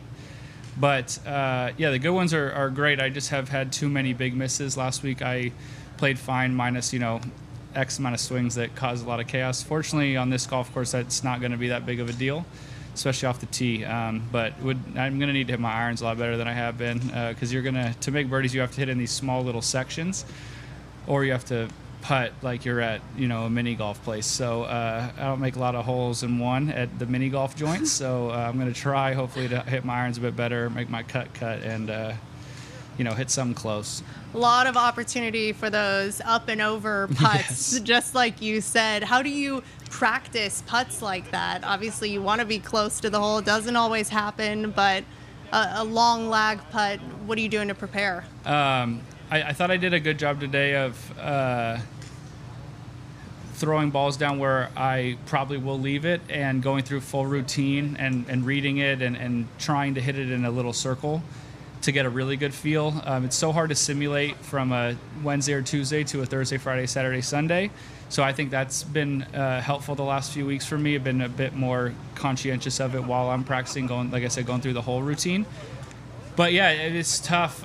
You can prep all you want, but you might never have that putt. So you just try to hit a lot of them. The tricky part about this place is most golf courses we play on the tour, when the greens are this crazy, you honestly just miss it short-sided and deal with the heavy rough. We've gotten, we have thick rough, but not quite like this. And this rough around the greens, especially the first cut, is so awkward that it is probably easier to putt from 50, 60 feet than deal with a 12 or maybe 20-foot chip. So trying to figure out when to, pick your spots and be aggressive, and when just to, like you said, take the work you put in on the lag putting. So it's definitely going to be a conundrum. We're going to see some funny putts this week, I have a feeling. And now just to go back to off the tee, you say sometimes you get those moving right golf balls. At what point in a round do you say, all right, if they're going right, I can't fix it in the moment, do you just start aiming left? Yeah, I'm not the greatest at just at doing that. I spend too much time, I think, trying to fix it. We've tried to make a concerted effort this year of taking what you have, so trying to pick up on that earlier. But again, when you get to a golf course like this that it doesn't really have any trees, and the rough's honestly better the further off you miss it, I think it'll create some freedom off the tee for sure. And then, but yeah, I mean, it just depends. Sometimes you just say aim more left. Sometimes you get a little bit more comfortable, like shutting the face down and not being so worried about it kind of drawing over there. But for the most part, with the golf course, it doesn't have a ton of penalty. I doubt that will be a massive ordeal. Like I said, at times it might be better out here just to swing as hard as you can on a couple of the tee shots and just take it further up. And if you happen to hit the fairway, that's a bonus. But where the people walk is it's a lot easier than 1 foot off the fairway. You've got that 12:59 tee time tomorrow. Do you have a preference on morning, afternoon tee time, and how do you decipher which one is the advantage? Yeah, I don't. This week the weather's not seemingly too drastically different. To be honest, I've got 2 sick kids at the house right now, so I would have rather probably morning, afternoon, so we could spend some more time trying to help my wife. But yeah, it'll be good. Hopefully, have a nice, restful night for once, and a nice chill morning. But yeah, I've gotten to the age I don't really care the tee times anymore. You get hosed sometimes, you get lucky other times. Just wake up and play. I thought it was great. You had your son Cam out here. Yeah. He was in the bunker yesterday. What's that like to get to have family on the course with you and experience that, especially at a major? It's the best. Yesterday was more chaos. My youngest son, Austin, unfortunately was very, very sick. So my wife had to take him to the doctor in the middle of the night. So I told her yesterday that I would, after my practice round, I'd run home and grab him. And it wasn't exactly the most ideal prep I've ever had. It's a lot of cute moments, at least. We'll have this memory and forever, but yeah, not exactly ideal. He thinks that when he comes to the course, he gets to play. Tried to explain to him that you qualify for this one, but he didn't seem to care. He's a bit spoiled with Augusta because at the par 3 he could putt all he wants. So that it was probably not the best practice I've ever had, but it was very fun. I was glad a lot of people got the video of it because I got to show my wife, and it was very cute. He really loves being out here. And yeah, it'll be really fun to look back on, and hopefully he will appreciate it when he's older. But it's cool. It's chaos, but it's fun. I just love that he wants to be out there and play and practice. What did you do to kind of get the golf club in his hand? I didn't. I was hoping he would organically find it. I never would push this on him, but Ricky Fowler sent him golf clubs. He's made these Cobra Kids clubs, and I cut down an old Scottie Cameron of mine from college. We have a green in the backyard, so he'll putt, but I've been taking him to the course a lot more lately, and he likes those clubs Rick got him. So yeah, I don't know. It's cool because I think he knows I love it, so he's starting to like it. But he loves hitting golf balls. He just likes being at the golf course. He would just walk around with me here, so it's pretty neat. But I did absolutely nothing to get him into it except play probably too much and travel too much. So he's kind of forced to, at some point, walk along the fairways and learn how to hit a golf ball. Well, let's look at the mental side of the game. Obviously, you've got family. You're worried about your kids at home. How do you get to the golf course, get dialed in, focused? Are you able to kind of leave one behind and focus on what's at hand? How do you deal with that? It's a bit easier Thursday to Sunday. On days like today where I can set my schedule more or less, it's hard. We had a tough morning, so I felt quite bad being here. My wife is a rock star. She's, never really too worried about it. But it's tricky. It's a real credit to the guys out here who have played so well, having multiple kids, or any kids, but multiple kids especially. And it blows my mind how well people have played. Just with all they're great, but it's different. It's more distracting. I like when they're here more though than when they're back home, because I can't do anything. At least at night I can go home and help and get some FaceTime in with the kids. But yeah, it's tricky. But I think we really talked a couple of days ago. My sports psychologist, who's sitting right over there, Brett, was just talking about just being as present as humanly possible. So when you're here, you're here. When you're home, you're home. They can both be hard, but just sit in it and you know, try to enjoy it best you can, because as everybody says, time flies and you're going to miss it. So just trying to take it in, you know, good or bad. Well, that's good. We'll always take any advice from a mental coach there. That's great. But also here in Philly, Aronimink Golf Club, just talk about the fans and what you've experienced so far. Have you had any time to check out anything?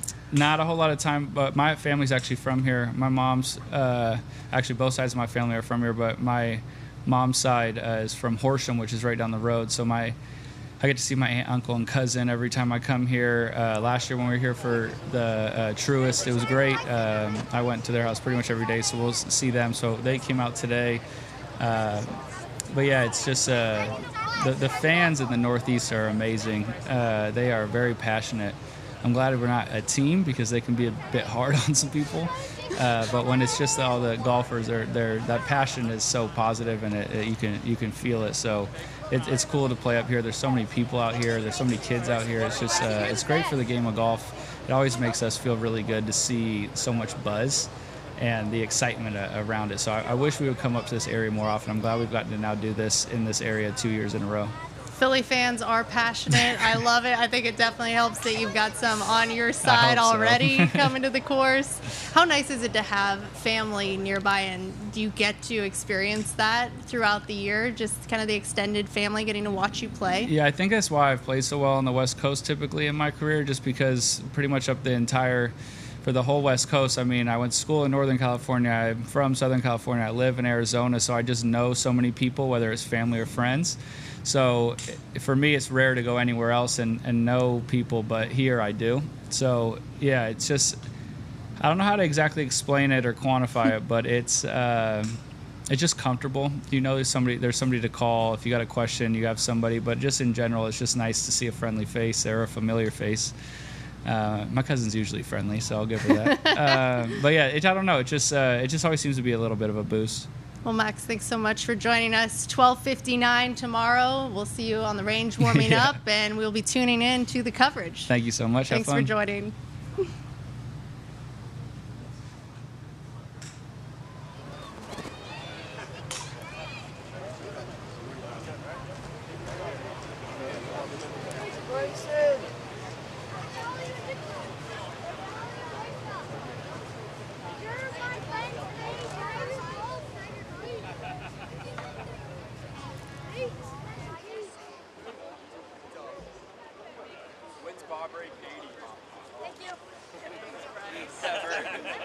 Bryson.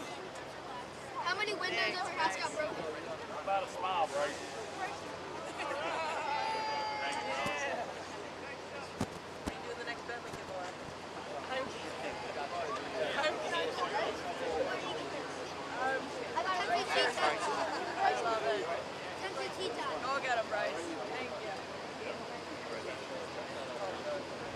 If you are tuning in, welcome to the PGA Championship Range Show powered by T-Mobile. We're giving you a live look at the range, best players in the world.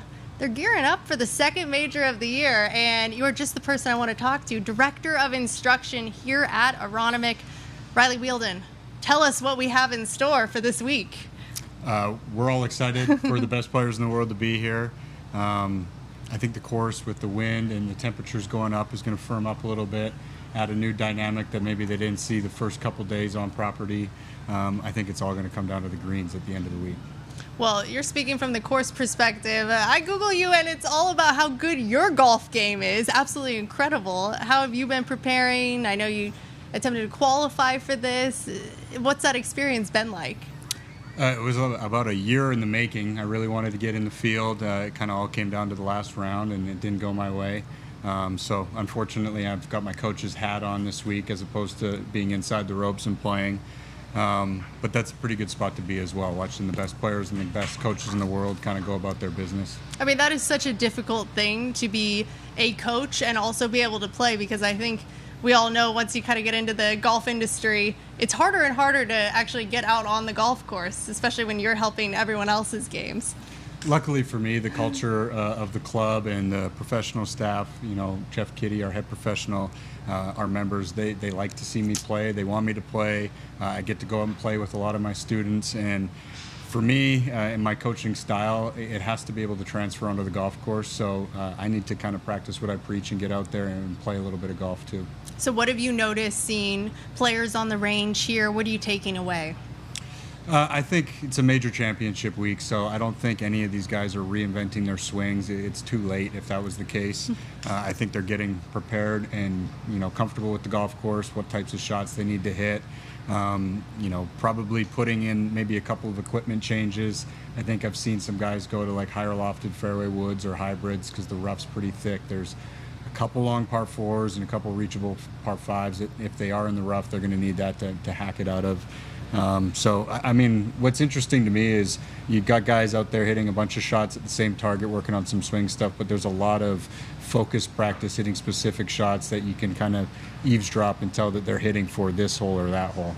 And for those players without the experience playing Aronimink, what are you telling them that they'll need to prepare for? What are kind of the key features of the golf course, especially for those at home?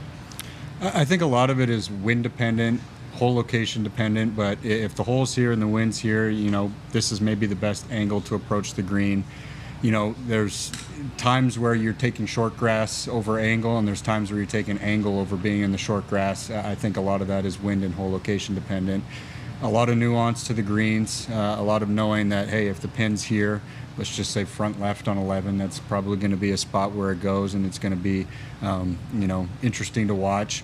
That might be something where, just being disciplined and aiming away from the flag and hitting something without spin 25 feet past the hole or even just down into the bowl on purpose and taking a 35, 40-foot putt is better than spinning it 60 yards off the green. So some of those little intricacies that when we go out and play and we lose strokes, my experience can turn into maybe some of their experiences.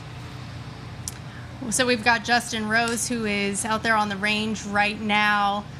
What's that like getting to see a player like JR, Rosie, who's been around, we've sort of grown up watching his golf game. What do you expect to see from him this week? Obviously a guy who likes Philadelphia. He's had some success here. Rosie's one of my favorite guys to watch. Obviously his golf swing is phenomenal. His mentality, his approach to the game is top class. But he's somebody who does a really good job of articulating what he's doing with his golf swing and why he's doing it. I think a lot of players sometimes do things without really being able to explain it. I think, Justin could be a great world-class instructor if he ever wanted to be, because he does a very good job of describing why he's doing things, and he's a very good watch from a player's perspective as far as, your everyday golfer. Why is he doing that? He's great at explaining it. And now the restoration that we saw take place, a lot more bunkers added. That square footage definitely jumped up of the amount of bunkering. So how has that kind of changed the way that you play the golf course? There's definitely some spots where you want to be in the bunker rather than the rough, and there's some places, some bunkers that you absolutely have to avoid. For the most part, the fairway bunkers are a no-fly zone. They've got pretty high lips. The ball will tend to roll up closer to the lip, and it's still long enough to where you're not close enough to the greens that you've got a lofted enough club to easily blast it over the lip. So, 18's a good example. The bunkers on 11, the bunkers on 6, they're just bunkers you don't want to be in. And then you got greenside bunkers on a hole like 16 where maybe you want to be in the right bunker to certain hole locations, or maybe you want to be in the front left bunker to certain hole locations. So there is a little bit of strategy to navigating the bunkers. Gil Hance, who led that restoration, he said we might see some bunker shots similar to an Open Championship where you've got feet out, ball in. So it'll be exciting to see how the course plays. Thanks so much for joining us, Riley. No problem. Appreciate it.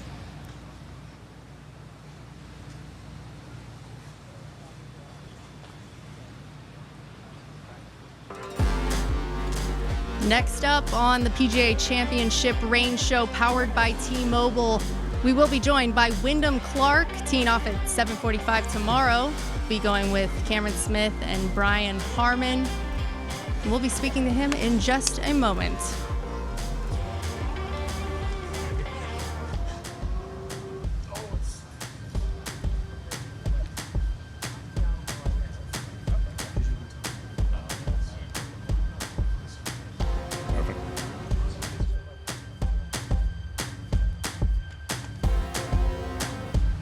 Thanks for joining us. There's the T-Mobile Range, and I'm here with Wyndham Clark.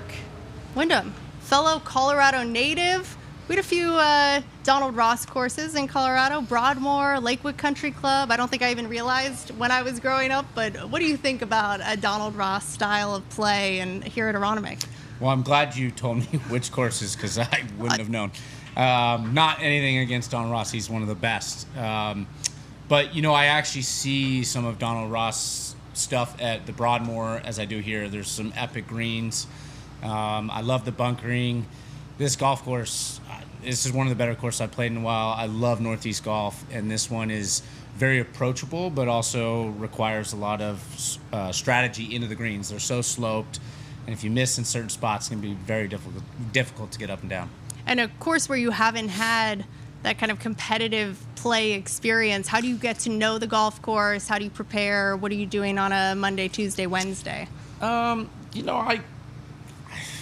caddies are so good now. They walk so much. We have amazing yardage books. I've only played 9 and 9, so I played the front 9, played the back 9. At the end of the day in a major, if your game's not there, it's going to be difficult to do well. So I've been working on making sure my game's there, and then when you do go out and have your practice round, you just take a bunch of notes and do a lot of situational things. So that's kind of what I've been doing after this, spending time with you. I'm going to go practice a little bit, but my game feels good. I'm excited. What do you think the key is to get into the winner's circle? What's most important? Here or in general? Here. Here. It's going to be, I think, around the greens. It's pretty open off the tee, and you're going to be hitting a lot of drivers. But it's all about your approach shots. And I think if you can, to back pins, minimize the mistakes of going long, because it's very difficult, is huge. And then when you do have the accessible pins, you got to take advantage. And especially on the front 9. I think it's going to be kind of a tale of 2 nines. Front 9 you score, back 9 you got to respect and try to stay around par. And I think it's interesting, you wanted to clarify here or in general, is there something that you can kind of click into in general, just tournament by tournament? Do you know what that is when you really feel everything going right? Golf is obviously a mental game, but there's a lot of skill, and you got to make sure your game is there. I mean, not every week do you feel like you have it. So to win in a major is difficult because you have to not only time having your game there, but you also have to be there mentally, and so golf's tough, and especially to win a major is difficult. So it really comes down to whoever has their game, and then of that, whoever makes the most putts and is mentally there. So hopefully I'm in that mix and get a chance. How technical are you, especially a major week? What are you thinking about with your game, and what are you working on? I'm less technical once I get here. I had my coach, Pat, fly in Sunday last week. We were in Scottsdale. We grinded on technical stuff and worked, and then we talked about once we get here, it's more score, hitting shots. Obviously, you check each day, maybe about 5-10 minutes of technique, but then you get more into playing so that you're not playing golf swing on the course, you're playing golf and getting the ball in the hole. You've got that morning tee time tomorrow, 7:45. What will you do tonight? What time are you waking up tomorrow? Walk us through It's gonna the be plan. It's gonna be chilly, so I'll definitely spend some time in the morning getting warmed up in the gym and on the range. But tonight my Avalanche play at 8 p.m. Unfortunately, I won't even be able to start it. I'll get so riled up. So I'm not going to watch that. I'm going to try to be in bed by 8, hopefully fall asleep, because I'll be waking up. I'll be waking up at probably before 5 a.m. So it's going to be an early day. And, those morning times can be really nice because you get out there, really good greens. If you get into a rhythm, you kind of post a score, and then you go home and nap and see where everyone else ends up. So hopefully I can get the body moving early and get a good number. How do you keep stamina throughout the week, especially you're walking a big course, undulating? What are you doing to focus on also maybe getting some gains throughout the season, but also you're ready to go the next day? Yeah, it's one of the challenges as a professional golfer. We're traveling so much. You obviously have to balance, being able to feel good with your swing, but also not lose everything. And typically guys lose weight throughout the year. They feel like they lose a lot of muscle mass, etc., because you're walking so much, you're not working out. So I really try Monday, Tuesdays to get back in the gym. And then as the week goes, it's more of warm-up and recoveries, and then maybe one gym session kind of on a Friday, Saturday to kind of re-get those muscles going. But, it's that's why we train so much in the off season, to try to bulk up, get stronger, and then you kind of lose it throughout the year, and then it's this never-ending process. So, yeah, you know, I'll like, especially major weeks, the biggest thing is rest, and not only physically but mentally. So once I'm done, I just get away and I don't focus on anything but being present in whatever else I'm doing, so that I don't think about the golf and tire myself out too much. How about food? What are you eating throughout the week? Is there a cheat meal when you go someplace that you like to go out to? Well, I definitely did. We got here Monday, and Monday night we went and had a Philly cheesesteak. You have to, when in Rome. But I really won't be cheating too much this week. I do have a sweet tooth, so maybe occasional ice cream or cookie, but I usually eat pretty healthy during the week. Philly cheesesteak, though, has to be Has done. to, All right, what are you most looking forward to just with play and getting out there? You know, we talked about your grouping for tomorrow, but yeah, what do you have your eyes on?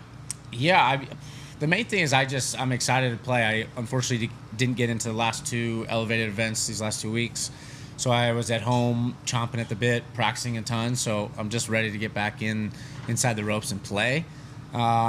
And then anytime you're in a major, it's just exciting. There's more eyes, fans. There's that excitement that comes with a major, and you know, I'm hoping that we get into contention, because it's so much fun competing at the highest level, but being in contention at a major. How do you keep that competitive edge? 2 weeks off? Are you playing money games at home? What are you doing? Oh, yeah. The guys at the Rock will love this, but I played 3 straight money games with leading into this, and then tons before that, but like big money games we were playing where there was a lot on the line, and I even challenged the guys I play with usually play a 5-ball. I took all 4 of their best balls against mine, so that all the pressure was on me. I ended up having to pay out some money, but yeah, that's what I like to do. I really practice technique and grind in the morning, and then we always tee off around 11, and then we play a serious money game. So it kind of keeps you sharp. Obviously, it's not the same as competition, but at least it gets the juices flowing, and you got to hit shots, you got to make putts, you got to get up and down. So that's what I've been doing. One money game to the next. This one just so happens to be a major championship. We love it. PGA Championship week. Thanks so much for joining us, Wyndham. Yeah. Enjoy your practice and get some rest tonight. Awesome. Thank you. All right. We'll see Wyndham out there tomorrow at 7:45 a.m. at Aronimink Golf Club.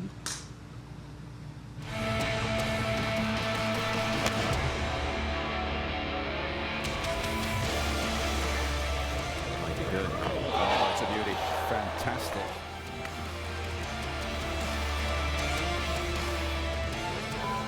Stay there. Beautiful. 9-iron. Beautifully played. Just another brilliant short iron shot for Rory McIlroy.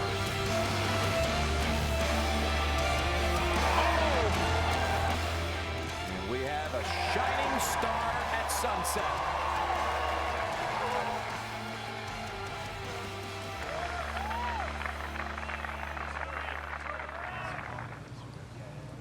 Riley Wielden, Director of Instruction, Aronimink Golf Club, joins us once again. I don't know if you heard that conversation I had with Wyndham. Any takeaways? Anything surprise you? Nothing really surprised me. I mean, you know, what he said about things getting a little bit simpler as you get closer to teeing off. You kind of want to quiet the noise, consolidate your thoughts maybe into a couple that have been proven. You know, for him, he's got some thoughts, some major championship winning thoughts that he's probably trying to reignite and tap into this week. Definitely, if you haven't found it by Wednesday afternoon, then you're really going to be tapping into kind of your mental side, knowing that you're going to be going out there battling. You may be getting some work on your short game if you haven't found your swing at this point. Well, quieting the thoughts, easier said than done, that's for sure, especially at a major championship. But we've got Xander Schauffele now on the range, hitting behind us. What do you think for his game matching up with a course like this? I like the way Xander's game matches up. I was just thinking about a couple of the holes that, you know, the fairway kind of slopes left to right, and his ability to get the ball drawing and hold those fairways and keep the ball from rolling into the right rough is definitely going to be helpful in that regard. There's some of the guys out here who are predominantly faders, and there's going to be a couple of tee shots that are hard to keep the ball in the fairway when the ball's coming into that left to right sloping fairway with, you know, with cut spin. So that was one of the things that came to mind. I saw him working pretty hard with Chris Como earlier this week, I think, trying to get some things straightened out, and he's got major championship pedigree as well. I think, he's just such a phenomenal golfer. If you're talking about a golf course that demands, precision with your approach game, he's somebody to look at. Our 2024 PGA Championship winner. And I really like how we see him kind of stepping behind the ball too before certain shots. Visualization, I think, is so important when you are having to hit cuts and shape your shots.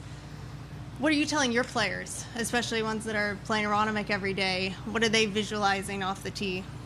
The shot they're trying to hit. They're trying to be as vivid and precise with their imagery before they pull the trigger. That's going to allow their body to kind of get into the right space to produce the shot. It's going to be hard to hit a shot that you can't see.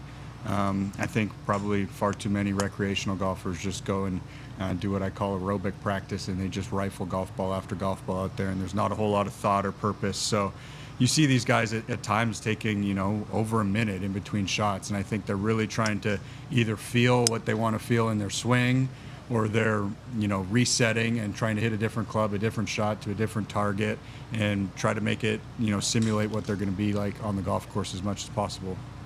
All right, we still have Xander up there. It's getting hot as well here in Philly. What do you think about just preserving your stamina? I talked to Wyndham a little bit about it, but how do you get what you need to get done while also getting that rest the day before?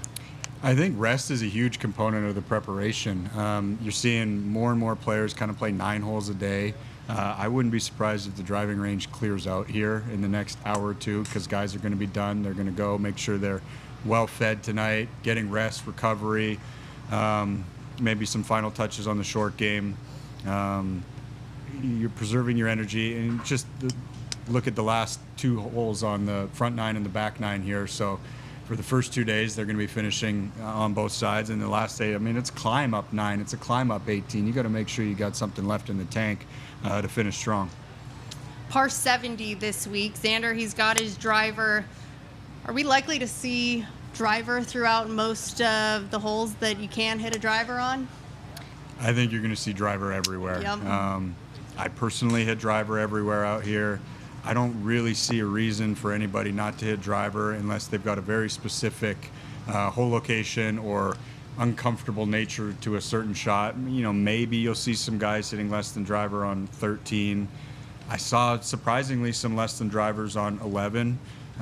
Maybe just a wider landing area, or maybe trying to position themselves to have a club that's got less spin into a severe green. But for the most part, you're just banging driver all over the place. And we've got top tracer capability, so we'll be able to see all of Xander's numbers here. What do you like from this? What do you take away? We've got his carry over here, 291, ball speed, 181. You look at things like... A lot to like there. 180 ball speed, 290 carry, 10 feet of curve. That's just a nice, very straight, explosive golf shot. And more you're seeing guys over that 180 ball speed number. By carrying it 291, a lot of the bunkers here aren't going to be in play for a guy with that type of power. So, he's probably going to want to hit that shot over and over again. Launch and land angle out here going to be critical, especially when you want kind of the higher shots, landing where you want to see them land, carry numbers being accurate. Yeah, the different segments of the greens, so they're going to be getting numbers to more than just the whole location and the front and the back. There's going to be slope, so getting the ball to land, before a slope with a shallow, land angle so it bounces up the slope, or landing it on top with a steep one so they can stop it. That trajectory maneuverability is going to be huge for these guys. I'm always shocked when I get to watch the best players in the world at how high they can hit the golf ball. They've got, different levels that they can get to, but some of the height that you see is tremendous. When I asked Max about just putting out here on some of these large greens where you definitely want to be in the correct quadrant, it is hard to practice a specific putt. So what do you do to focus on speed, and how are you practicing your putting? I think if guys are smart this week, they do a lot of their longer speed putting on the lower putting green. It's got a little bit more slope to it. You can hit some longer putts with big breaks that might emulate the golf course a little bit more, and maybe some of their technical stroke work they're doing on the upper green that's a little bit flatter. Taking advantage of your practice rounds, finding where you want to be on the green, where you think the hole locations are going to be, and getting a feel for the breaks, and then just hitting a ton of putts early in the week with a speed focus, and then continuing that throughout the week so that you can kind of calibrate yourself and your stroke and your feel with the speed as they inevitably probably increase in speed throughout the week. If you're not in that correct quadrant on the green, how likely is a 2-putt?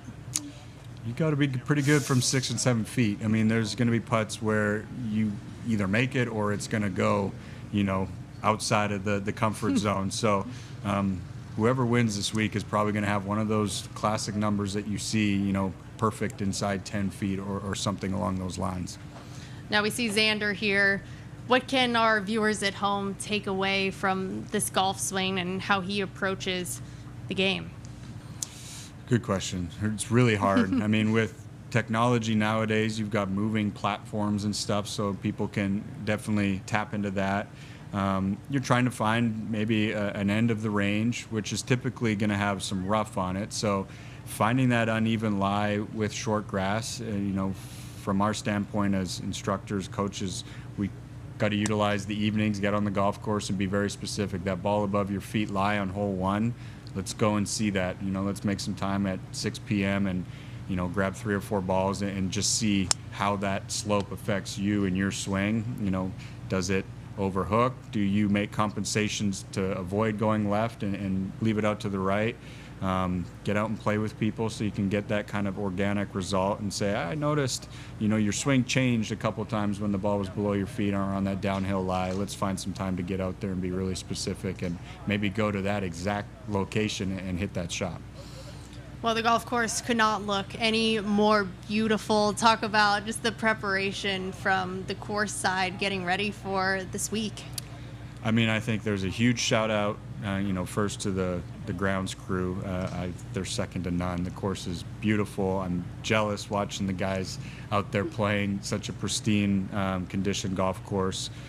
Shout out to the members for being willing to give up the golf course as early as they did to allow us to prepare. I think that's why we're seeing the course in the condition it is, and fingers crossed that the weather cooperates and conditions won't be a conversation this week. They're going to be perfect. We appreciate those Aronimink members because it has paid off. The course looks fantastic. Weather seems to be good for this week. We'll see the wind. How's the wind going to affect play over the next few days? The wind will affect play in a few ways. I mean, it'll dry out the golf course, and as the course dries out, it becomes more difficult, way more of a premium on hitting the fairways. And then the direction on certain holes to certain hole locations, again, that discipline players are going to have to show, with this hole location and this wind, we're going to have to aim somewhere other than the hole location, or maybe even somewhere other than what they've planned in practice rounds because they just haven't experienced the wind that they're getting. That's where the caddies really, earn their keep and kind of try to uncover any potential possibility, stay ahead of the wind direction and say, all right, well, we hit this shot in the practice round, it carried this far, we ended up here. Can we flip those numbers around if the wind changes and, readjust our strategy? All right, we've got Xander with a wedge in hand. I find it interesting. You're preparing for the round and you start with the wedges, work your way up. Now Xander just prepping on the range. Now he's working his way down. What's that look like to you? How important is that? What's the strategy? I personally love mixing driver practice and wedge practice because they're two pretty distinctly different motions. If you get too heavy into hitting a bunch of drivers, your wedge play can struggle, and if you're too heavy into practicing your short irons and wedges, your driver can struggle. So something, again, you notice these guys doing this week, it's a couple drivers, then a couple wedges, it's a couple fairway woods, it's a couple irons, so they're not letting themselves get too skewed in one direction. I believe there's kind of more than one swing and sequence that you have to master out there, and like I said, the driver and the wedge are totally different, so for him to be able to bounce between being an elite wedge player to hitting 290 plus carry yard drives, that's impressive stuff. And a much more realistic approach to the game because he will be hitting driver to wedge. Yeah. If he's hitting it 290 in the air, 180 ball speed, he's going to have wedges in. So you're going to have to be able to flip that switch from driver to wedge immediately in the span of, a minute and a half, 2 minutes, or whatever it takes to get from one shot to the next. So how will you spend your week? Who do you want to watch play? I know this is exciting to see players play your golf course. So where will you be? I mean, as cliche as it sounds, you want to see the best players in the world play the golf course and learn from them and just kind of see how they go about their business. I've got a couple of vested interests in my Canadian guys that I grew up playing with who are good buddies. I spent, 7 holes today with a couple of them, Nick Taylor, Taylor Pendrith. Going to be cheering hard for those guys, Corey Connors, Sudarshan, Canadian guy as well, who's got a really great story come on the scene. I'd love to see, all of those guys get in contention. You're going to see, your Rorys and your Scotties and your Camerons who are going to inevitably be there. They're too good not to be. So there's a lot of names on that list. Somebody I've felt like has a good game for this course would be Tommy Fleetwood. I think there's a lot of people who are going to be pulling for him, and he's due for a major. So, yeah, that list is long. I mean, Ludwig, Tommy would love to see one of these guys get their first major here. Yeah, I was just watching Ludwig and Adam Scott hit golf balls there on the range, and I mean, you can't build 2 more model golf swings and physiques than those 2 guys. So that was really cool to watch those guys operate. Riley, thanks so much for joining us. It's going to be a great week that we have in store, and we'll see you out there. All right, thank you.